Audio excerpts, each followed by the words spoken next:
emotions and getting ready for the fight, pretty much. Did you come out early specifically for the fight, or were you going to be out here anyways?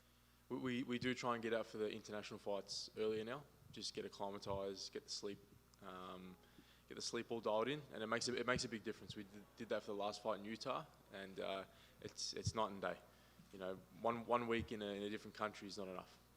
Is it difficult to not want to go out and party in Vegas while you're here, or are you're so dialed in that that's not even a fear? Yeah, no, we're so I don't even think we haven't even seen the strip this whole time. We've got a house away from the strip, and but it's usually not the case. You know, I mean, this has been my life since I was 15 years old. I started fighting when I was 15, got in the UFC when I was 19. So, a good time for you, or did you want to get back a little bit sooner, or did you want more time? No, it's a perfect amount of time. Myself, you know, in the past, back 2017, I had a dual hip surgery, so that was like almost 10 months out. So I'm looking to keep the ball rolling, keep active, get at least 3 fights a year, and this fight will mark three fights within 12 months, which is exactly what I want. So it's perfect. I've heard a lot of fighters say that it's difficult when you have an opponent, or when you know you have a fight but you don't have an opponent, and it constantly keeps changing. How are you able to keep focused for a fight coming up when maybe you don't know for sure who your opponent is? For me, it's easy. A lot of fighters, I think, they have their blowout after a fight. You know, they put weight on, they have their training camps necessarily. But for us, I train all year round. I'm within fight fitness. I could be fight fit within 3 to 4 weeks. So we're always ready for a call up, whether it's short notice, whether we get a full training camp. It doesn't really bother us. And if a fight does fall through, again, we're not too phased because we know we're fit. We know we'll get back home. Just keep doing what we're doing, training 2-3 times every day, all year round. And when the UFC come calling, we can answer and jump in and take those short notice fights. What were your first thoughts when you got this fight? When you got the name, what were you thinking about the opponent? It's just excitement. Before I even knew it was a co-main event slot, it was it's the kind of fight where one of us is going to go on and fight a ranked opponent next, 100%. I've been in this situation a number of times throughout my career. So I know how to deal with it. You know, I've had fights where I've won those fights. I probably should have got a ranked opponent after, and I settled for someone who wasn't ranked. So, you know, we get the win this weekend. I'm going to sit and wait for a ranked guy to accept, and however long that takes, because getting a win over a guy like Michael, it definitely deserves a ranked opponent after. You mentioned co-main event. Does this fight week feel any different knowing that it's a co-main event, or is it just like any other fight week? It's just like any other fight week, to be honest. I fought co-main event before, back in Melbourne, years and years ago, back when I was a lightweight still. It was my last lightweight fight. So, again, I've been here before. It just adds to the experience. You know, 19 fights, second co-main event. Again, being on this, you know, teetering on the edge of getting a ranked opponent. I've been here a number of times, and now it's time to learn from the lessons from the losses and implement them on the night and get the win and start progressing the career. Last one for me. What kind of fight are you expecting from him? Do you think you'll be able to get in and out of there pretty quick, or are you expecting to have to go the full rounds? I always expect to go 3 rounds. Anything can happen, you know what I mean? It'd be good to get in and out quick, but I always expect a war every fight that I get into. So, and I've got multiple fight of the night bonuses, so I know I can go into deep waters, get those 15 minutes in, and I know I can knock guys out early in the fight, and I know I can sub guys as well. So however the fight goes, we're ready. It's definitely going to be a striking heavy fight. We're both primarily boxers. It's just whoever can implement their game plan, and we believe that we've strategized, we've got it dialed in, and we just need to do it on the night. Like you said, you've been here before. You've been in the co-main position before. You know, what does it say to you that the UFC still trusts and knows what they're going to get from you to put you in such a high-profile fight? And you've been doing this for so long. I feel like we've watched you grow up in front of us here in the UFC. Yeah, exactly right. I grew up in the UFC. I got in the UFC when I was 19, so I had to learn on the job. I had to learn how to fight. I mean, when you're 19, you can't fight. You don't know how to fight. It's just pure that young cockiness, athletic ability, and just that want to win. Whereas now there's the maturity comes into play. You know, I'm a 2nd degree black belt in jiu-jitsu. So, yeah, you don't know how to fight when you're 19. So I had to gauge, which is scary considering I've fought some of the best guys in the world, beaten some of the guys that were supposed to be the next big thing. And I still I'm not even 30 yet. So it's very promising for me. Yeah, it's like you said, You know, you look at your age. We've seen you for so long. You know, you almost expect that somebody's gonna be like, oh, he's got to be mid-30s or whatever. You're still what, 29, I think, 29, right now. Yeah. You know, so when you think about that, how far more can you still keep improvement? Do you still feel that there's leaps and bounds that you can still go in this game? Absolutely, both technically, physically, and mentally. You can never, you're never going to reach. There's no end goal. You know, there's no fighter in the world that can say that they've reached the end goal and they are the perfect, complete fighter. We can always keep learning and getting better. And I still have massive improvement, which is again a scary thought considering, you know, how well I've done so far. And again, haven't hit my peak age, and even mentally, you know, the maturity thing has been the biggest improvement over the years. Being able to stay calm, collected during the fights, being able to fight through adversity. You know, when you're 19 or when you're 20, fighting, you know, getting told you're going to fight BJ Penn if you win this fight, it's, you know, it makes your head this big. And never being in a bad position, let alone getting rocked. You know, the first time you get rocked, that's it. The fight's done. So now, you know, I can get rocked every round, which has happened recently, and I can still fight through that, and arguably, you know, win the last round and still fight through to the end. So that maturity, that discipline, motivation definitely comes into play in the older years. And definitely, you know, I think when people look at your fight style, they know you're going to bring heavy hands out there. You look opposite the cage this event, Morales, he's got big, heavy hands as well. You know, break him down for me. Where's his dangers? Is it mainly his hands, and if the fight stays standing, and is there some strategy that you're going to work into to try to make sure that the fight goes into your avenue? Yeah, I mean, we always back ourselves with the boxing. I believe one of the best, you know, boxers in the division, and it's a perfect matchup for me. He's very good when he's going forward. He's strong. He likes to bully guys. He's got heavy hips and good takedown defense. But I mean, I'm happy to stand up the whole fight, and I'm pretty sure he is too. So the fans can be ready for a lot of hands flying, a lot of hands on, a lot of punches landing, and it's just whoever. I just need to implement the game plan of hit him and not get hit. As simple as that. Best of luck on Saturday. Thank you very much. Hey Jake, what advice would you give fighters that are in the UFC right now, like Raw Roast Jr., he's 18 years old, and there's other fighters who's 19, 20 years old. Like, what advice would you give them? You know, because you came in when you were still a baby. Yep. The biggest advice is, I mean,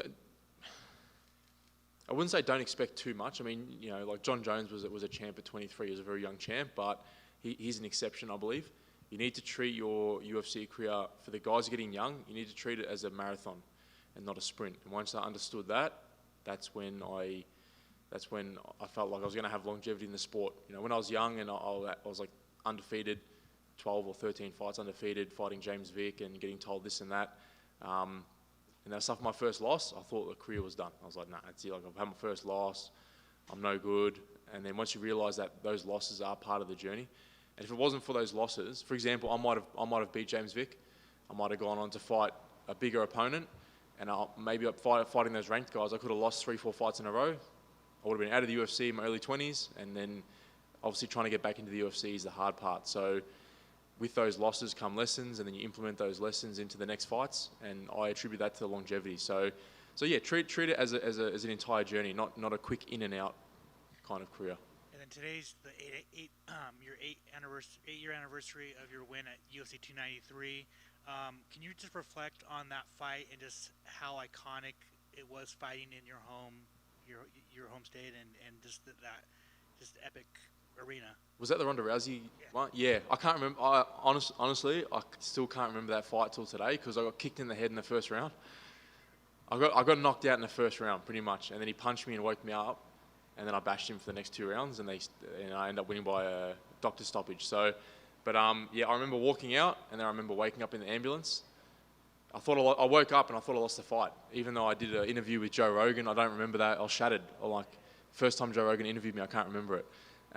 But yeah, I mean, I've obviously watched that fight back, and it's I fought Eddie Had again after that, and fighting those big stadium events, it's you know, when you think about it, it seems daunting, but in the moment, it's the best thing ever. Fighting in front of a home crowd that big, it's yeah, you can't explain it to anyone. You have to experience it, but it was definitely a good experience, and I'm glad I got to experience Eddie Had again where I can remember it, so it was good.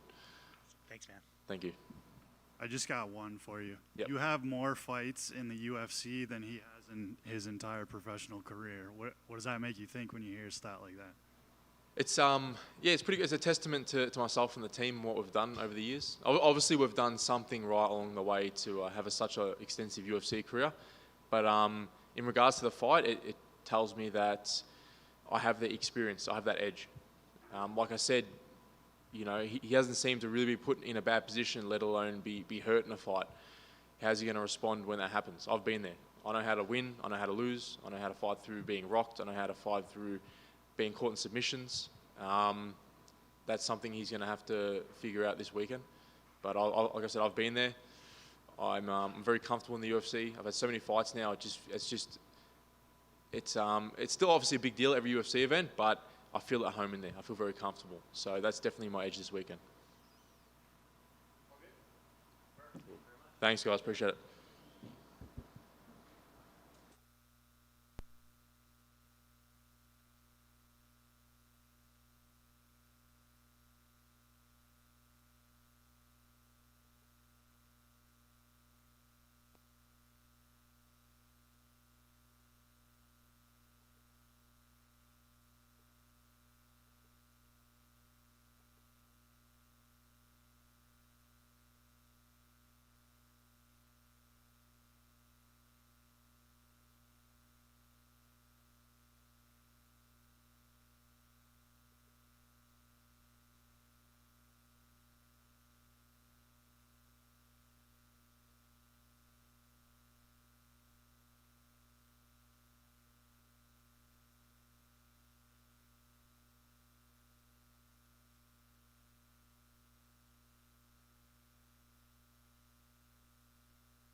Right, Nick, it's been a little bit since we've seen you in here. What have you been up to?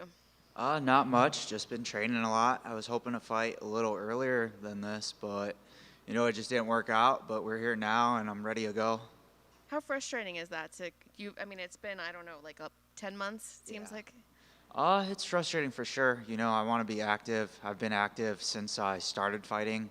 So it was definitely weird not to fight for this long. But I just used it to my advantage, you know, the best I could, try to get as good as I could. And, you know, I'm ready to go now, so it is what it is.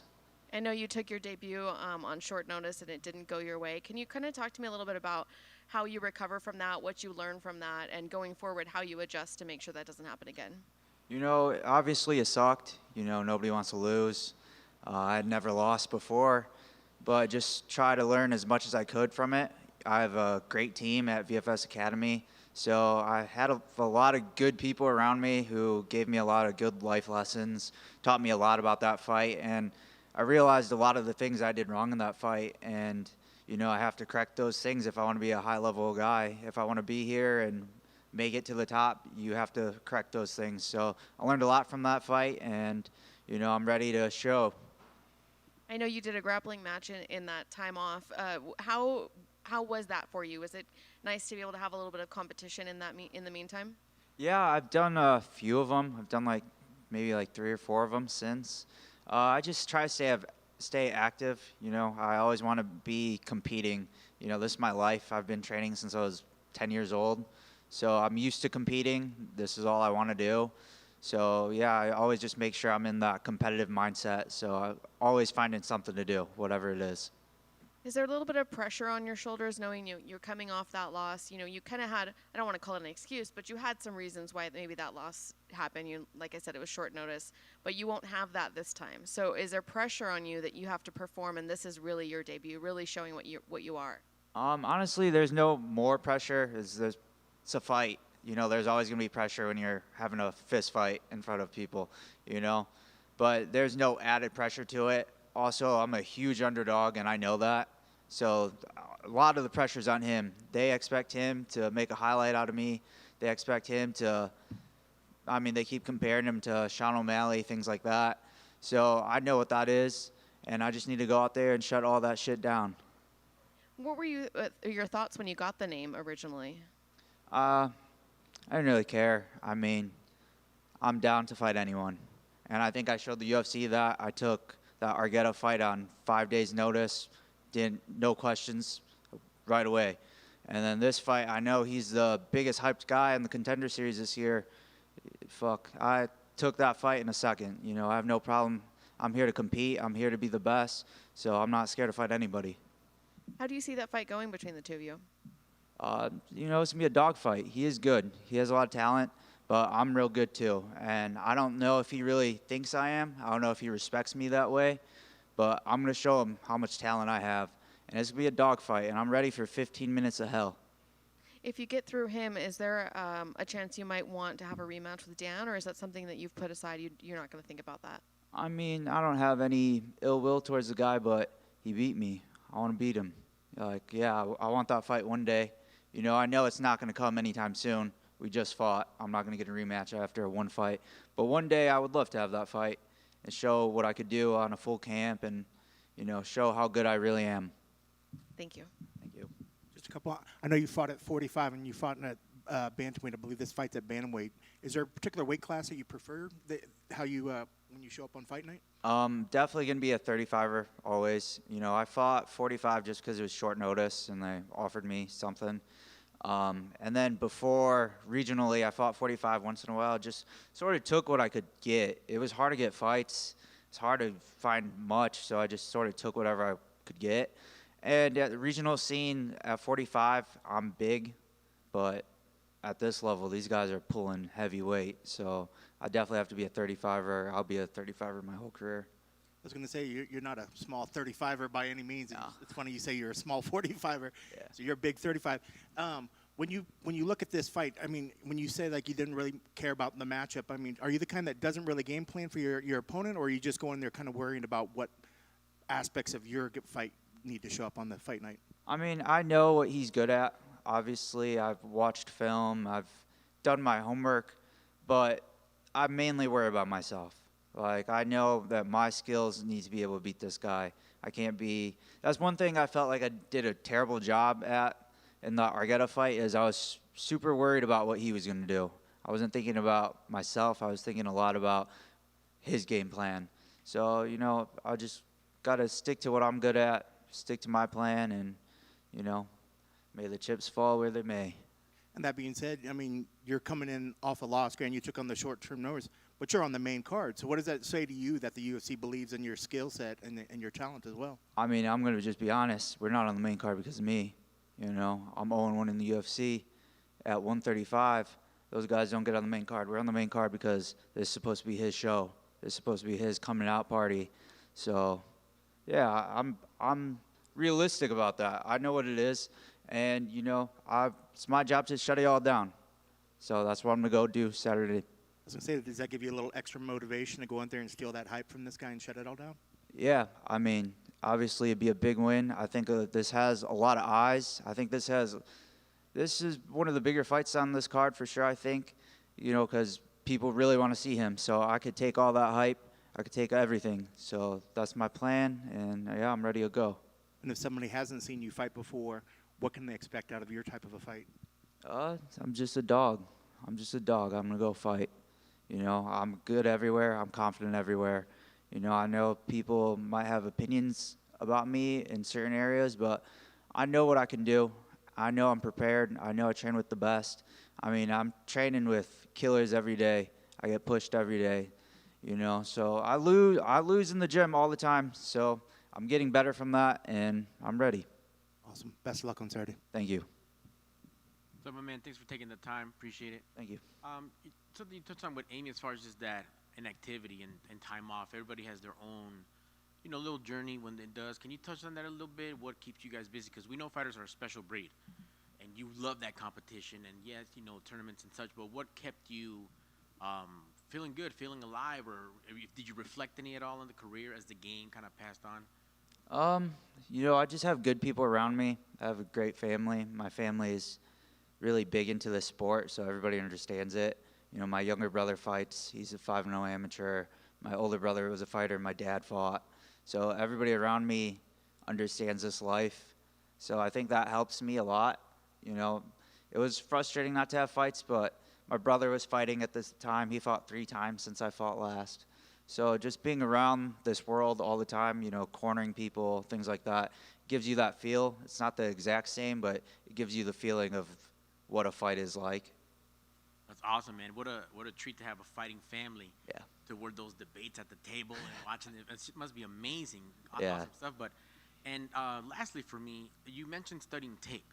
How big of is that in your game plans as a fighting family? Like, all right, man, we're gonna study this dude. We're gonna watch this, watch that. Or do you not really put too much emphasis on it, thinking, you know what, let me just worry about myself? I definitely watch, but it's not a huge deal. I don't want to obsess over it. I think when you start obsessing over what people are good at, you no longer are worried about what you're good at. You start playing that game too much. So I watch. I'm aware. I know he's diverse. His striking is very diverse. I know he likes to spin. He likes to do a lot of different things, but I'm not going to obsess over that. I see it. I know what to be aware of, and, you know, I'm ready for it. Thank you, sir. Welcome Thank back. you. Can't wait to see you go to work on Saturday. Thank you. Thank you.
How mean is it that they make you come in here and you smell all this food and you can't eat it? Oh my goodness, it's the best place of here because I'm smelling me.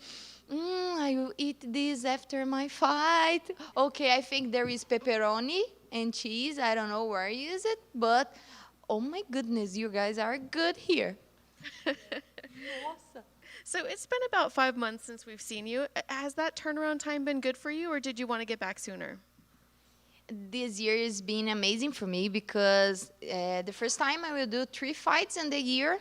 So this is awesome. My goals is going to the top. And I hope next year I can do more 3 fights, 2 or 4, because for me as athlete, as a professional, I think we need to be active, you know? So doing 3 fights is good for my body, my camp, my time on the fight too. And that's it. During those 5 months, what were you working on? Was there anything special you did, or even maybe stuff that you just did in your personal life? Were you taking time for yourself? What happened during that 5 months? It's crazy because when I have camp, I just focus on the fight, on the training, and I even think about my food because the restaurants bring and my mom and my family, and I made a list the things that I will do after the fight. And that include my new car, my new house, and my travel. My sister is taking care of me. This travel, I will travel after this fight too to enjoy a little bit, because if I don't do this, I will be crazy, you know. But after this fight, I make these plans to what I will do in my life, not just Amanda Ribas as a fighter, Amanda Ribas as a person too. Where do you want to go for your next trip? I supposed to go to Thailand to see the lights. It's beautiful, and the Muay Thai gyms too. But now she's looking to go to Italy. Yeah, so it will be a surprise for me, you know. So she's taking care, and I know it will be awesome. Well, you can get some good post-fight pizza there in Italy if you go to Italy. Yes.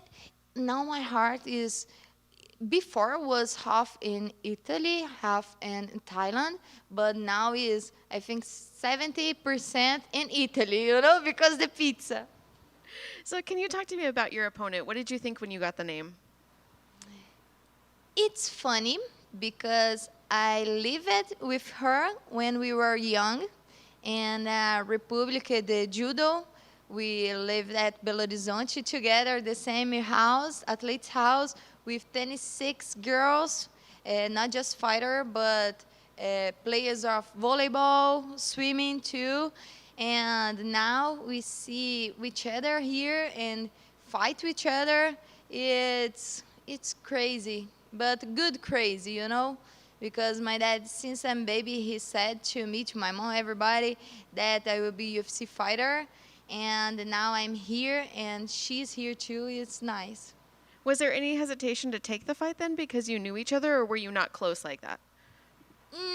I am extremely professional. So now I look her as my opponent that want to take my... Como que fala prêmio? She wants to take my prize, and I don't want to let her do this. So I see her now like this. After fight, okay, we will eat, we will enjoy Vegas or do a lot of things. But now I see her like this. Do you feel like you know her because of that time, or do you feel like so much time has passed that her skills and everything are going to be completely different than what you knew back then? I believe if I met somebody yesterday, tomorrow will be other person. So I have sure she don't know me and I don't know her. I look like this because of, if I see like this, I don't will be surprised for nothing. What sort of fight are you expecting from her? Peraí que eu não entendi. Intensive fight, aggressive fight, because she is like this and I am too. Thank you. You're welcome. Hey, Amanda, what was the biggest lesson that you took from your loss to Macy Barber? I can't stop. If I stop, the elbow go to my face or the kick or something that I don't want. So I can't stop. That is the first lesson that I get to myself. And the second one is I have a big heart because that thing happened in my face was not easy, was not light.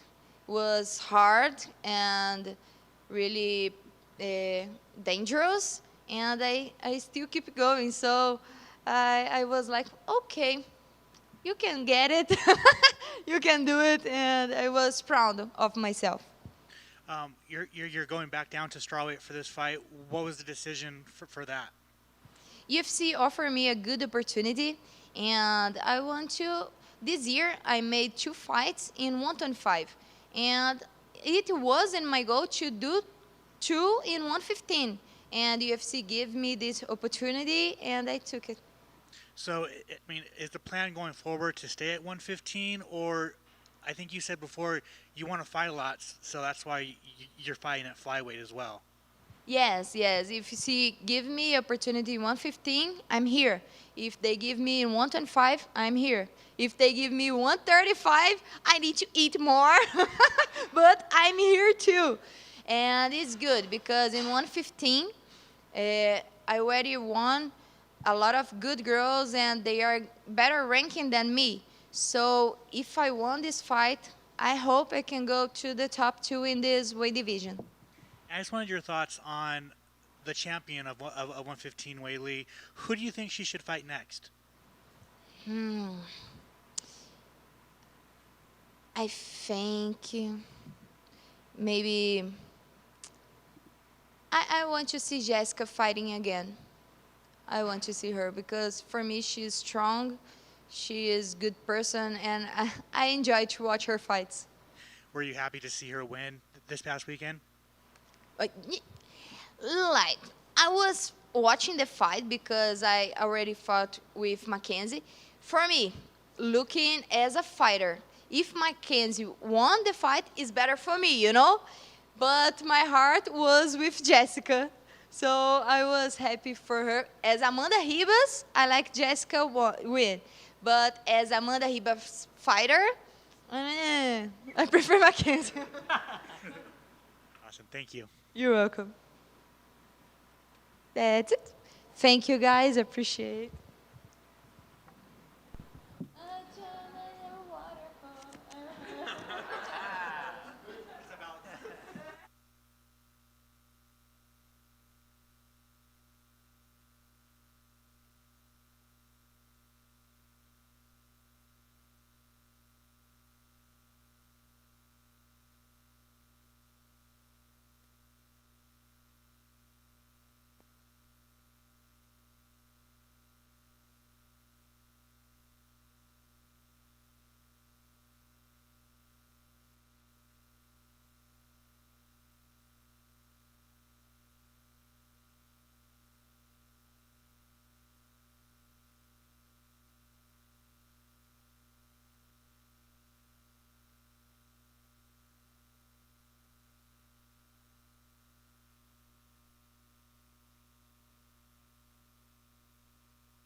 Jordan, Mr. Alex. how are you feeling? I mean, I'm a little hungry, and someone brought something that smells really good in here, so a little ravenous, but spirits are high. Had some good photo shoots and everything. I think I'm gonna look good up on the TV for sure. You were supposed to fight in July. What happened? I had an AC joint separation, and I couldn't use my right hand, and I couldn't grapple, and I was considering still fight, but then seeing Elvis knock 2 people out, I think I got pretty lucky with that one, because I wasn't blocking that left, so that hand couldn't even get to my damn eyebrow. So, you know, the Lord works in mysterious ways. But I'm back, baby. You know, I could grapple, both my hands work.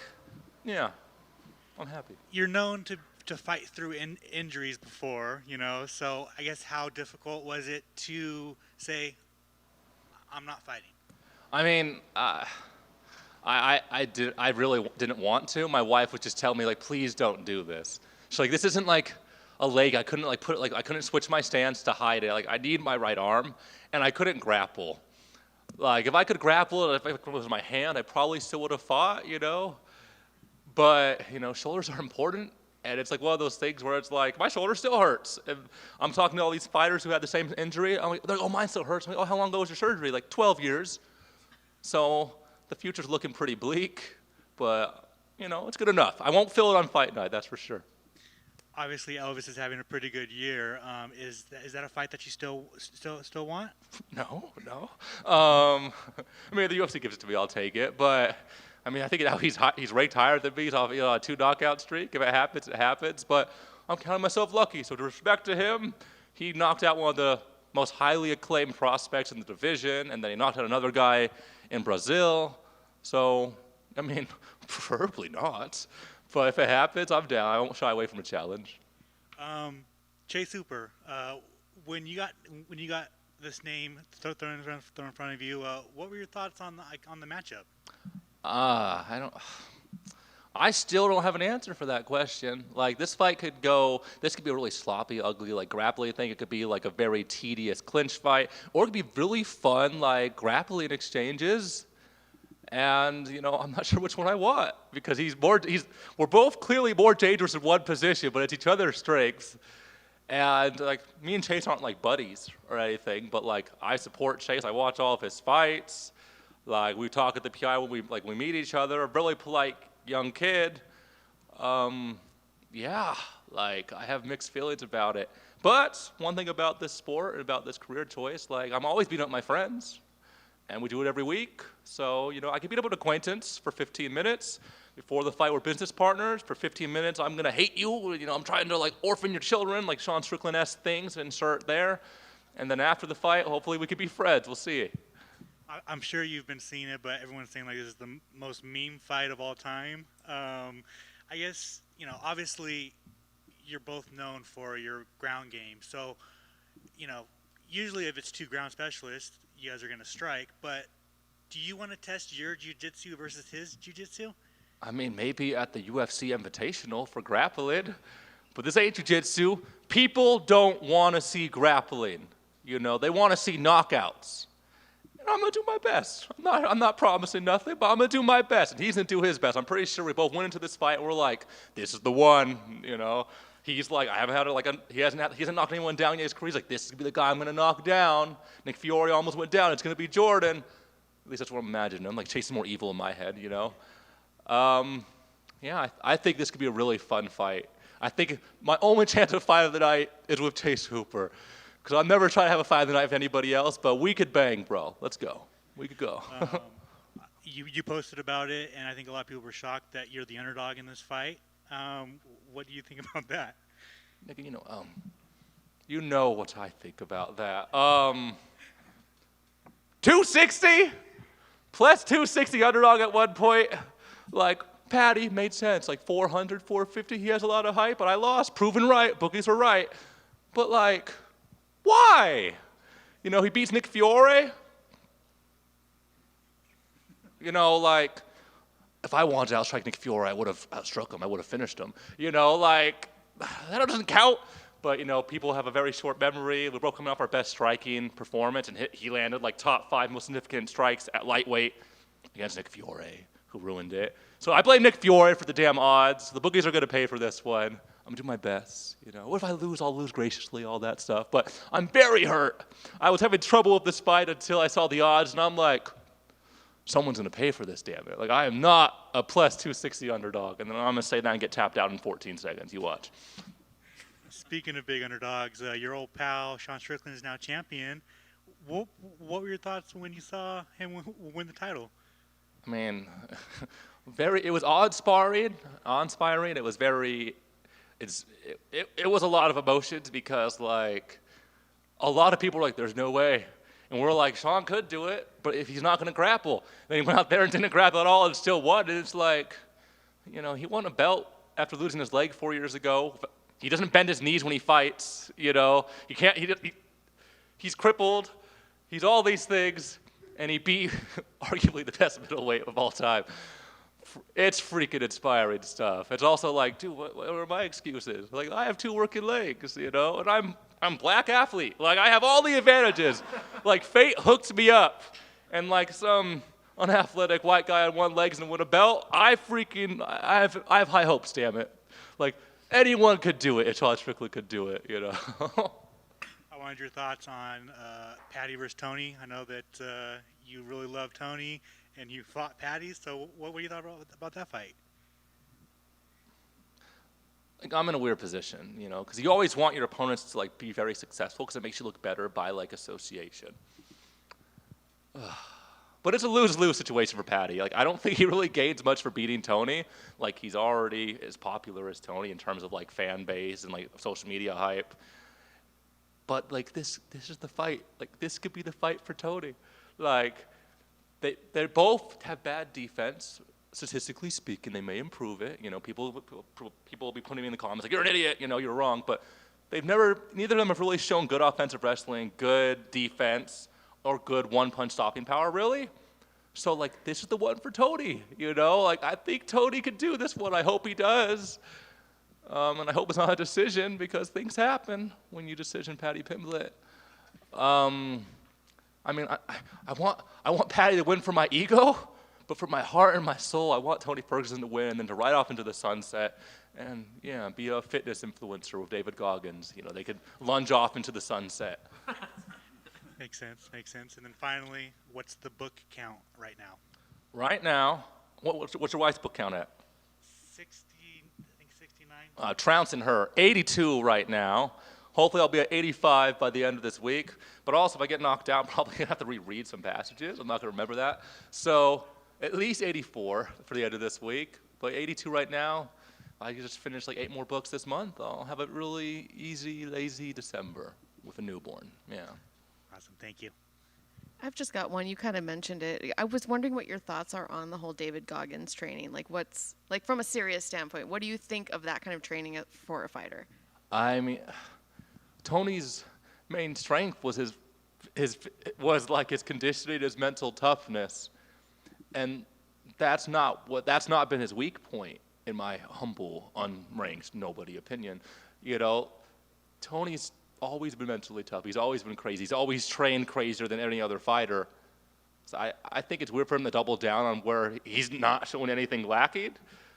So, I mean, maybe he's turned a corner. Maybe Tony even has like a more dangerous demon inside of him. You know, the devil was unleashed. That's what like David Goggins said. I mean, I think it could work. If it works for anybody, it'll work for Tony. But I have, that made me kind of scratch my head, maybe a little worried for his prospects in the upcoming bout. A lot of fans were really bothered by how many times he was puking and how many times he filmed himself puking. How many times do you puke during training? I have never puked from exertion in my life. Maybe I never work hard. Like, there's definitely that to be said. Maybe I've never worked hard enough. But like puking when that doesn't make any sense to me. Like from an evolutionary standpoint, like you're in a really weak point. Let's make you weaker. I've never puked. I've never been close to puking. I've almost puked from nerves, but never puked from fatigue. So never. The answer is never. Yeah, never. One last one for me. In your explanation video of your first fight, you said that you didn't know about a jock strap. So if anybody who hasn't heard that story, can you tell it? So, because, you know, I only did wrestling, you don't wear a cup in wrestling, I never did any sports, and there's no man in my house to talk to me about, you know, balls and athletic cups and everything. My first amateur fight, like, I put on the cup upside down, because, you know, logic would tell me it's like a triangle shape, and the wide part is for the balls. Okay, that makes perfect sense, okay? So I put it on, and I'm like, these things are uncomfortable as hell, you know? And, like, there's one point where I'm, like, in a guillotine, and, like, it pulls down, like, my pants, and it's, like, stretching my jock strap, and I'm like, my balls are about to pop off in this fight. So, like, after the fight, I'm like, I'm talking to my coach, I'm like, what do you do with your cup? Like, how do you make this more comfortable? And he's like, you're just upside down. And I was like, oh. So then I learned, but also I didn't have a fitted mouthpiece until my 4th fight anyway. Like, I was just an idiot. You know, I read a lot, but I think I read to like make up for mental weaknesses and intellectual deficits because, you know, I just, no common sense when it comes to that type of stuff for sure. I could have Googled it. I Google everything now, but back then I didn't know what to do. Jordan over here. I mean, for you, someone like you that trains at Syndicate a few minutes away and you put in the work at the PI pretty often, do you prefer fight week here in Vegas at the Apex, or do you, I know the fight didn't go your way, but would you enjoy more like going to London or something like that? Oh, a little correction. This is my first camp completely at Stream Couture, so I'm XC for life, you know, for this camp. In regards to fighting out the Apex, I prefer the Apex.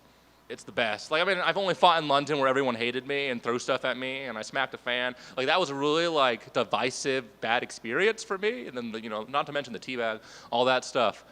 And the Apex is it's cozy. I love all 14 people that show up to my fights. It's really nice. You know, I'm like, you know, I know the one person. But one downside is my wife hasn't seen me fight since I've been to the UFC, since I got my Contender Series thing. My wife hasn't seen me fight since the end of 2018. So like now, majority of my fights like have been without family there. So that's kind of a weird position. So T-Mobile's the goal. You know, I'd love to fight in T-Mobile, but Apex is nice. You know, that's a good second place for me. So you'd like to fight in any arena as long as it's not like a hostile environment against you? Yeah, as long as there's, you know, a nice tax code for the place I'm fighting, I'm down. You know, like send me to anywhere in America, maybe not MSG, you know. Because that's kind of a dump. Like Madison Square Garden's like kind of trashy, if I'm being honest. It's pretty bad. So was the O2. But like, yeah, I'll fight anywhere, damn it, anywhere, anytime, you know. But yeah, the Apex is nice. T-Mobile would be a dream come true, though. Thank you. What about the Sphere? Sorry. What about the Sphere? Would you fight there? Ooh, that would be fancy. They want to do that for the Mexican Independence Day one. So, I mean, I'm not the right melanin. I'm not sure I'm going to make the cut for that one. But that would be nice. That would be nice. I'll work on my Spanish. The Sphere would be nice. Anywhere in Vegas would be pretty awesome, or anywhere nearby. Even if they do a Cali card, I'd be down for that once, you know. But, yeah. And just to follow up with what you were talking about with Jeronimo, has the wife gotten to see you fight, or no, because she's taking care of the family? No, my wife hasn't seen me fight since I've gotten it. And it'll be good because, I'm sorry, I'm not going to do the whole thing where, like, she's going to labor. You got to win this fight early. No, I'm out. Like, the fight's not happening. I'm going to faint backstage. Like, you'll see it. My wife goes into labor. I'm sorry. I'm not going. I'm not fighting. I'm sorry, Chase. Sorry, UFC. But, yeah, would love to see my wife. I want my wife and my mom to see me fight in the UFC at least once, and that would be nice. I miss having them in the crowd. Excellent, man. Can't wait to see that happen, and good luck on Saturday, and with the baby. Oh, thank you. Appreciate that.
Hi there. Normally we don't get to see this look until weigh-ins. Why are you gracing us with this today?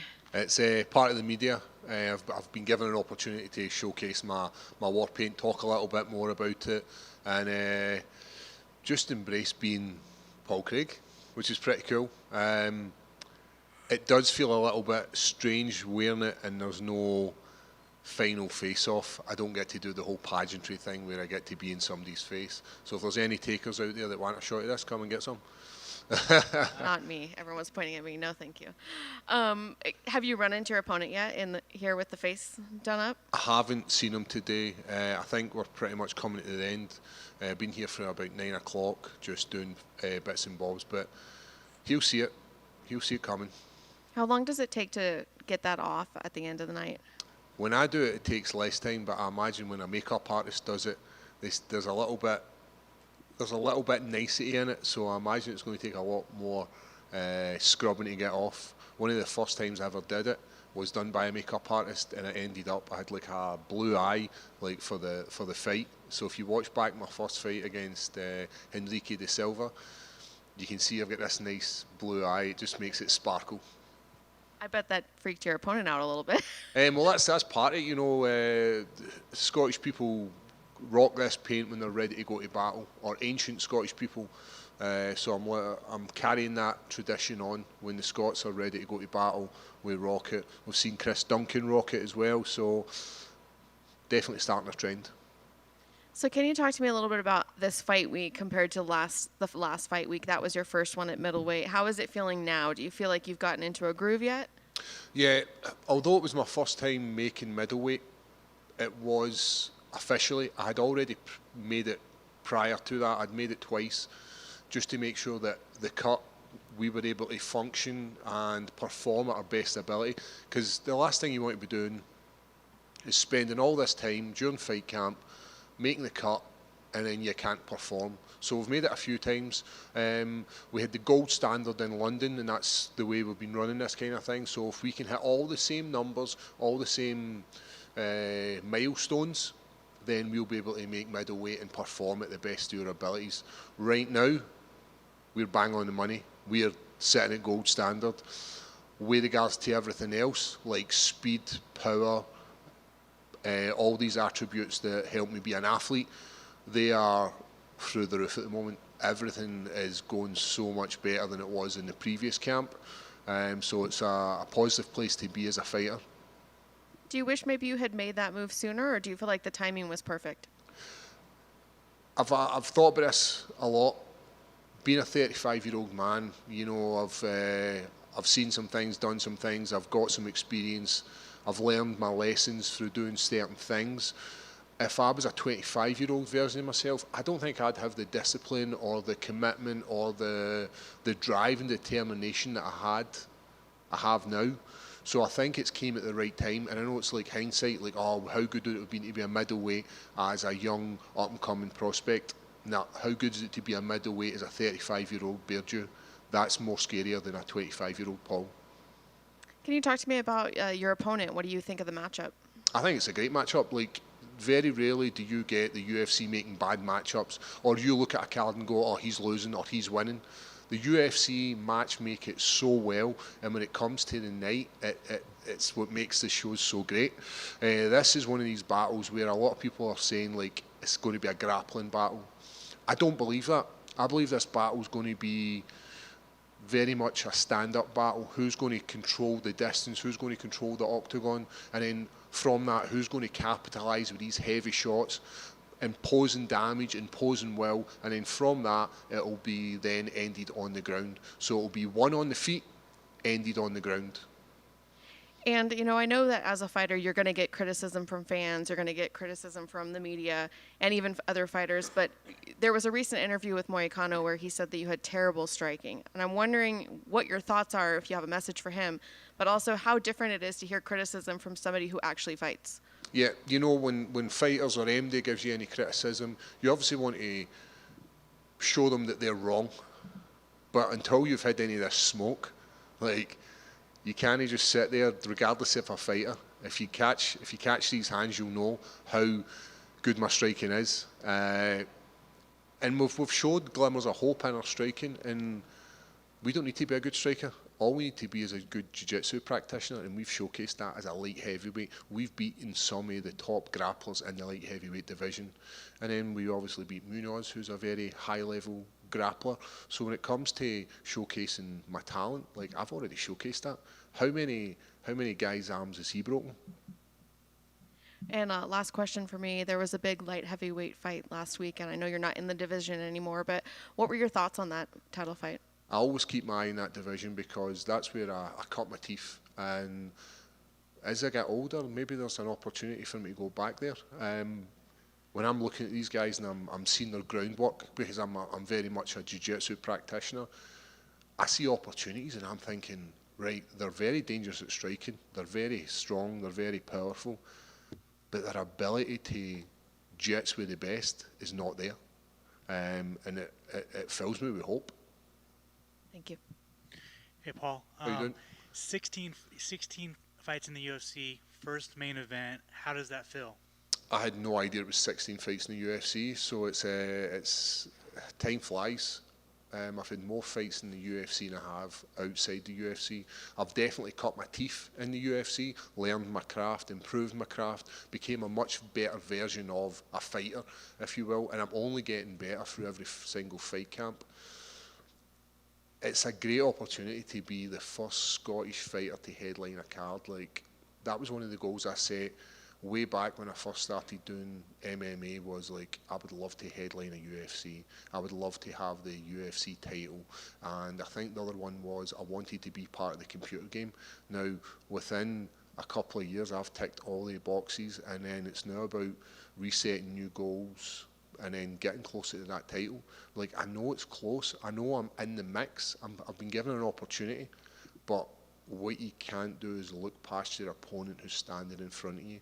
If you look past and be like, right, I'm going to get this guy, and then get the title, then you're going to miss the moment that you're in at the moment. So I need to be focused on Brendan Allen, who, as I said, very good MMA practitioner, but it all comes down to Saturday night.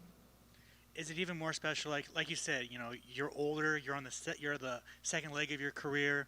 You're in a new division. Does it just feel even more special that you're finally getting your first UFC now, or your first UFC main event now? It would have been great to do this as a 30-year-old man and cut my teeth a little bit earlier, but I appreciate things so much more. The fact that I am 35, I reckon I've maybe got about 6 to 8 fights left in my career, good few years left in there. So it's much better now that I'm a 35-year-old man and I can enjoy this this legacy I'm leaving behind for Scotland. Obviously, MMA math doesn't work, but do you look at, like, you finish Andre Muniz faster than Brendan did? Did I didn't know that. I think he subbed him as well, didn't he? Whereas I stopped him with, so the jiu-jitsu guy didn't sub him, but the striker or the wrestler subbed him. MMA maths is one of these things. Like, if we had to do that, then I would have been an elite heavyweight champ, which I'm not. One, it comes down to stylistically match up. Like, I've watched a lot of footage of Alan Way's jiu-jitsu, and I see he makes mistakes, but he also does some very, very good things as well. So it's one of these things where, like, if he does this, I do that, and it's like the scene from The Hangover where Alan's sitting at the table and all the numbers are going through his head. That's what goes through your head at, like, when you wake up at like 2 o'clock in the morning. You're like, right, if he does this, I'm going to do this, and you play out all these scenarios, and it's a really, really good way to. It's visualization. It's part of, like, a sports psychology that we use to improve and be prepared. So you use it as a third person where I'm watching myself demonstrating what I'm going to do, and then I'll do it from my vision as first person. So it's a really, really good thing to use that MMA math and be like, right, he's definitely going to do this, I'm going to do this. Obviously, you're in a new division now, but, like, how does it feel to have wins over Magomed Ankalaev and Jamal Hill? You know, Magomed everyone believes he's probably the best light heavyweight not holding a title, and Jamal is a former champion. Just like, you have wins over both of them. How does that feel? It feels good, and it's like I can probably dine out on that victory against Ankalaev the rest of my life. People love that because we take a beating for 15 minutes in the last second, and that's all you need. It doesn't matter if you win the race in the last second or the first second. It's all about winning it. And people are like, aye, but you didn't win. But if you look at my record, I did win. So these victories mean so much to me, and especially because these guys went on and done so well. Like, when I think about the people who have fought in the top 10 of the light heavyweight division, like Krylov, like Ozdemir, like Johnny Walker, I've fought the who's who of top 10 in that division, probably more than any other person in the light heavyweight division. So now when I bring that experience down to the middleweight division, like, my experience of dealing with big, heavy strikers, heavy grapplers is through the roof. And I think that's what sets me apart from Munoz. Like, he's fought middleweights and he trains at a really good gym and he's got all these skills, but has he been in there with guys who are much bigger than him, guys who are much more dangerous than him? When you think about Jamal Hill, the champion, who has some of the best striking in that division, you think about Krylov, who's got some of the most dangerous jiu-jitsu in that division, and then you think about Ozdemir, who's no time Ozdemir, who's got that power, Johnny Walker with the power. Like, I've maybe not hanging with Johnny Walker, but I've hung with these guys, and it's experience, and I don't think he's got the experience that I've got. Obviously, you said you're not really looking past Brendan, but is Bo Nickal still on the mind? Well, it's one of these things, like, Bo Nickal's one of these guys where he's got a bit of love, people are respecting his wrestling, and he's like, I can't take anything away from his wrestling.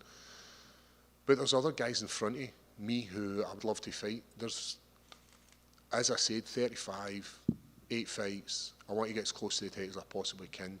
2024 is going to be a year where I'm going to get 3 fights, and I'm going to get close to that title rather than shooting back. And I don't mean it to be disrespectful to Bo Nickal, but if you're not in the mix and you're not fighting regularly and you're not in that top 10 and you're not working towards getting to that belt, then I don't really want to share the octagon with you. I want to share the octagon with the guys who are in that top 10, top 5. Guys like Hamzat Chimaev, who is one of the best middleweights we've seen. Skill-wise, he obviously put a pace on his last fight against Usman, and he looks great, but I believe my skill set against these guys is different for everybody else in the division. That ability to pull a submission or that ability to lay heavy ground and pound and win a fight is what makes me different from all the other middleweights. I've always wanted to know this, like, during fight week, you're so calm, you're so nice, but when you hit that face-off, it's one of the most intense face-offs in the UFC. How do you get in that mindset just for that moment? It comes down to the crowd. It comes down to, like, what you're feeling and with the emotions. It's a very emotional game, being a UFC fighter. It's highs of highs and the lowest of lows. There's the added ability of not having any calories. There's the water manipulation. There's all these kind of things, and you need a little bit of fire. And I think it's great. I think it brings the best out in me, and it brings the best out in my opponent. They normally do one or two things. One is they allow me to impose my will and impose my frame, or two, they decide to come at me, and that makes it so much better, and that gives me that little bit more fire, and that's like, yeah, we're going to get this on Saturday night. And even when it comes to that Saturday night, even that when Bruce Buffer calls my name and I'm walking to the octagon, the centre of that, controlling it, imposing my will, same again, that's the stuff I love about this sport. I love the victories, but I love all these wee kind of moments that will last a lifetime with me. And finally for me, is Braveheart the best war film ever made? Braveheart the best war film ever made? Oh, that's a toughie. No, definitely not. It's Lord of the Rings. Has to be. Love it. Thank you. I want to ask you about one of your teammates and training partner, Stevie Ray. He recently called it a career. I mean, he said he's going to stay around in the game, coaching the kids. You know how he's doing? Yeah, he's doing well. He obviously had fought in the PFL twice, a decorated UFC veteran as well. Like, one of the best Scottish fighters we ever had. But he's obviously taking up some wear and tear through his knees, and it's probably the best time for him to leave the sport as MMA. But fighters never stop fighting. They're always fighting for something, be it working with kids or be it working for BJJ. Like, we've seen him, he's got an amazing victory over Paddy Pimblett with a flying heel hook. I'm not sure if you've seen this. I'm sure it was on Polaris or one of these high-level grappling shows where Stevie Ray puts a pace on Paddy Pimblett, and he's going to do the same. I think he's fighting the same night as me. Still comes in, still get rounds with him. He's now went from being in the 80s to being in the high 90s, because when fighters stop fighting and have stopped with that focus of needing to make weight, needing to watch their calories, they kind of just like to eat, and that's what Stevie's been doing. So he's been a really good training partner for me in this camp with regards to size and our body and the ability to roll with Stevie's. It's an honour. That's great to hear. And I saw you said that you ticked off a lot of your goals that you had when you came into this game. I'm assuming one of your next goals is to maybe possibly headline an event in Scotland or do something out there with the UFC. Yeah, that's like the ultimate dream for me is Scotland. I've fought there. I've fought in Glasgow once, and that was UFC Glasgow, and it resulted in me getting knocked out. That was my third fight in the UFC. I was very green. I had very little experience of fighting in an octagon in front of a crowd. There was a lot of issues going into that fight camp. Like, I get knocked out, there's nothing you can say about that. Like, it's just one of these things that I had no idea what the UFC was. And roundabout after my second and third fight in the UFC, I didn't think I was going to be a UFC fighter. I didn't think I was the caliber of a fighter that should be in the UFC. And then after my final fight on that contract and getting the victory over Ankalaev, it resulted in me then having a little bit more confidence. And then each contract, each fight, my confidence is building to now, as I said, being an older guy in the division with the experience and the time to hone my craft. It's made such a difference. But to go back to Glasgow and rectify that loss would be a dream come true. I'm hopeful that within the next couple of years I'll be headlining that show, and there'll be a poster with the blue background, with the salt tire, with my face painted the way it is. That's like my ultimate dream now, is to hit that. I would love to have the belt, but that's going to happen first before I get the opportunity of the belt. Awesome. Yeah, with the UFC traveling back, I hope it can happen. Thank you so much, man. Hey, Paul. How you doing, man? Yeah, good, thanks. And you were saying earlier on the show that you're the first Scotsman to headline a fight night here, and with Tom Aspinall's recent championship win and Leon Edwards being a champion, what kind of does that say about the strength of UK MMA at the moment? Yeah, UK MMA is well behind in the US. The US have got this, because most of the events are all USA based, so they have reasonable times to watch it.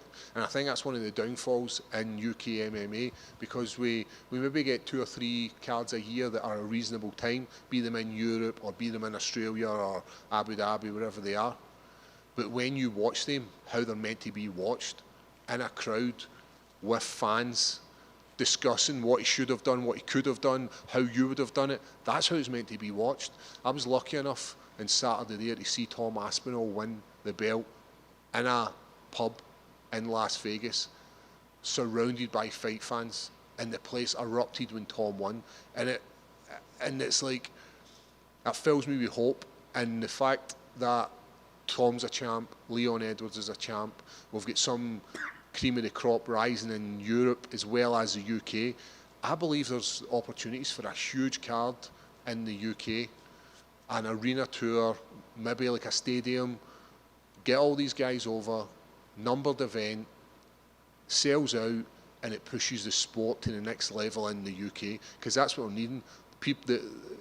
The sport has grown from strength to strength in the UK, but we're needing these big shows like the Leon Edwards London card, like the Molly McCann, Paddy Pimblett, the after lockdown London card. But they need to go to different places. They need to go to Manchester. They need to go to Birmingham. They need to explore the whole UK. And I get the fact that the UK doesn't have the events like the US does, but sometimes it's worth to take a hit in the pocket to push a brand and make it massive in another area. I was going to say, because you fought at the O2 Arena quite a few times, and it just seems like we've heard from Dana White and I think Dave Shaw that the UFC, they feel like the forte is with arena shows, but we know they've done a stadium show in Australia. Yep. Surely it's only a matter of time before we get a stadium show like the Millennium Stadium, Old Trafford, or the Tottenham Hotspur Stadium. Would you want to kind of push for that as well? Because we've got so many big stars over in Britain that could, you could even have 15 matches and they'd all be household names. Yeah, when I first started getting into MMA and watching the London cards or the Manchester cards, we only like 1 or 2 people on these cards, like Michael Bisping, and the cards were not built with UK fighters. But now, when you look at post-lockdown and you think about the UFC London cards, they've been stacked with UK talent, and it's just pushing that brand. So yeah, I'm looking forward to seeing what's going to happen in the UK, and I'm on the wave of this. I'm one of the last guys that'll be part of this, because the next generation of guys that are going to come through is going to be a well-established UK scene. Speaking of the next generation, it seems like there might be a bit of an open goal for UK MMA, because in British boxing, like the bigger fights and bigger names are fighting in Saudi Arabia and not in the UK. Anecdotally, do you think there's more like Scottish kids, Welsh, English kids turning to MMA rather than UK boxing, because UK boxing might not be delivering in the UK, even though it might do in Saudi Arabia, not like UK MMA is? Well, if you think about, I grew up in the 90s, and we had some of the greatest boxers of all time coming out then. And I'm not saying the guys aren't great, but we had the best fighting the best. Whereas now there's guys who are not fighting who they should be fighting in their divisions. They're maybe going about, jumping about, catching all these different weight class belts because there's so many of them. There's I'm not saying corruption with judging and all this kind of stuff, but there's issues in boxing at the moment, and it's kind of festering away. Whereas if I'm a young up-and-coming guy and I'm seeing this sport of MMA, where there's so much more elements to this, I might not be the best striker, but I could be a really good jiu-jitsu practitioner. I could have done judo. There's all these different elements that are going to makes the sport of MMA so much more appealing to the next generation. Whereas boxing's kind of, I'm not saying it's dying because it'll never die, but it's went from being this massive sport in the UK or even the world to now kind of taking a back seat to MMA, because MMA is putting on the best cards. When you think about a boxing card, you've maybe only got about 2 or 3 fights that you're like, oh, I'm really interested to see this fight. When you think about MMA, from start to finish, these cards are well matched, and it's the best fighting the best. You want to see the number 1 guy fight the number 2 guy, then that's what you're getting. And you're getting that week in, week out. You're not getting that once every 6 months. And then there's this new thing that's happening in the world of combat sports where you're getting 2 guys who can't fighting. And that's ridiculous. People are paying money to watch 2 amateur, they're not even amateur fighters, 2 stars fight each other for the purposes of they believe it's entertainment, and it's destroying boxing. When you think about the YouTube stars who are fighting each other or the celebrities that are fighting each other, they're just killing boxing, and it's just going to push the brand of MMA, UFC to the next level. Well said. Thanks, Paul. You mentioned about how you wanted to make a push towards the title. You want to push one last one. He's in the UFC ranking. He's 10. You're 13 right now. Is just getting a win enough to sort of propel yourself above him, or do you really need that definitive finish or win to really get into that top 10? Yeah, every time you fight, if you just go to the judges, that's not entertainment. This sport, first and foremost, is about entertainment. The fighting element is an add-on. You need to be entertainment. You think about the guys who are jumping divisions. You think about how Jamal Hill got his title shot. He's entertainment on the camera, off the camera, regardless if he's fighting or not. He's an entertaining guy, and that's why he managed to get that jump. And the same for when we think about Sugar Sean. Like, he wasn't naturally next in line for the title shot, but because he's entertaining, he jumps the queue. You think about like Tom Aspinall jumping the queue. Like, all these guys who are entertaining and putting on performances get an opportunity. So it has to be a performance. Going 5 rounds on Saturday night doesn't cut it to automatically get yourself into the top 10.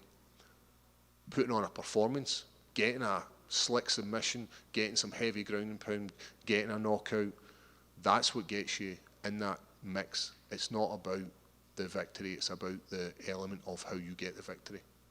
And last one, me, Silly. like he said, we've seen you for 16 fights in here. It's crazy because when we first saw you, I don't think any of us could understand a word you were saying, and now we hear you, and we have no problem hearing you at all. So did we ruin your accent, or has your accent just sort of colonized to America a little bit more so? I think it's a bit of both. I think one of the things I had to do was slow my accent right the way down. My accent I still believe is relatively the same, but I've just slowed it down so you can actually pinpoint the word, and it's like, right, I get it. But then see, when I speak to my Scottish friends, I'm going to speak less, and they're like, aye, what you up to today? I'm going to go to, like, they don't understand it, and they're like, huh? But no, I'm definitely becoming more, it's only taken me 16 fights.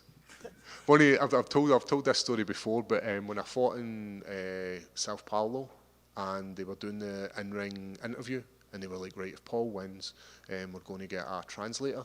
And they're like, sorry, what? And I was like, no. And they said, well, they won't understand you. I went, you're not translating from Scottish to English. Like, I'm going to say, I had a really good experience. This guy's going to be like, he had a really good experience. I'm like, there's no hope in hell that I'm allowing you to give me a translator for this. This isn't happening. But no, it's been some journey when you say 16 fights.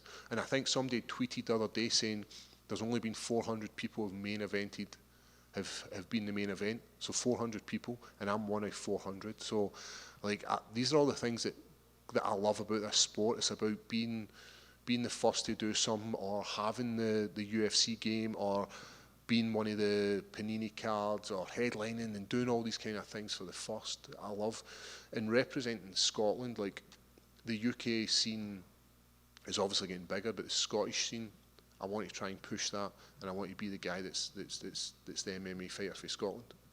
It's funny you mentioned the translator. I don't know if you remember this story. Once after your first fights, I found you in the airport and asked you. Remember it. I played the video and I said, "Can you tell us what you were saying?" I know, I remember it. I do remember it. You come up to us and you were asking what it was I said, and it was like, I was like, "Aye, it's this," and you're like you still didn't know what I was saying. So it's funny, but I've definitely slowed right down. I remember looking back at one of my interviews, and I was talking about John Jones, and I've obviously got a little bit of elation for the win, you know. There's all this pressure being the first time you fight in the UFC, and I'm just rabbiting on, and I can just see people like shaking their head at me like, no idea what's going on here. Can you teach us some slang? Some slang. The one all the Scottish guys use is aye. We use aye, like, so aye is yes. So like, are you going out tonight? Aye. Well, I knew that. I watch Outlander. Come on. Well, I've never seen Outlander. What? I've never seen it. You have to go to your hotel and watch Outlander. And watch it. I think I'll be doing much better things when I go to my hotel than watching Outlander. That sounded dirty, didn't it? Your mind's in the gutter. If you've got a lady friend with you, she'll like Outlander, and that will help for other things in the hotel later. Oh, does it? Right. So I need to get a lady friend, and I need to get some Outlander on the go. I got it. Can you do an American accent? I can do my. I've got a few accents I can do, and every time I do it, I can like see people cringing. So one of my favourites is Arnold Schwarzenegger. Like, you got to get to the chopper. You must drink the monster. You know what I mean. Another one I can do is, well, I think I can do them. I've actually never listened to myself and thought, that sounds terrible. The other one is Christopher Walken's. Hey, you gotta, it's been up my ass for 2 years. You know this, the monster, you know. Sometimes you get it right up in there, and it's good, you know.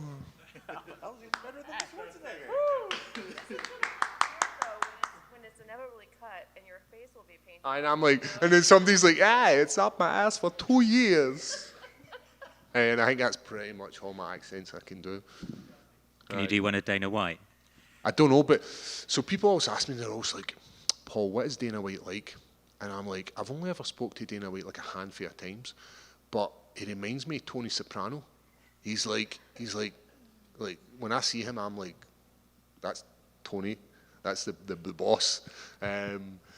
But I probably could never do a Dana White, and I'm probably going to walk off here, and if I did an accent, I'd get heckled. So no accent of Dana White. But cheers for the time, guys. That was. That's good. Thank you. You I just wanted to say, you mentioned the Panini card, the main event, all that good stuff. I think you're the first guy to have the war paint at a media day. That might be a first too. It is. That's what they were telling me. They was like, they've never ever done that before. So this is the first time that somebody's come up here and done it. And I did all the pictures. So all the next lot of media stuff's going to be in the war paint, which is like I feel privileged. I feel honoured to be the first to do that. And there has obviously been guys like Kamara Usman paints his face. Potan paints his face, and then we obviously had Kutilaba, who paints his whole body green. Like he's like, "What, you're painting your face?" Aye, I'm going body, and I don't think you can top that. Aye, I like it. Guys, have a lovely day, man. I'll see you all soon.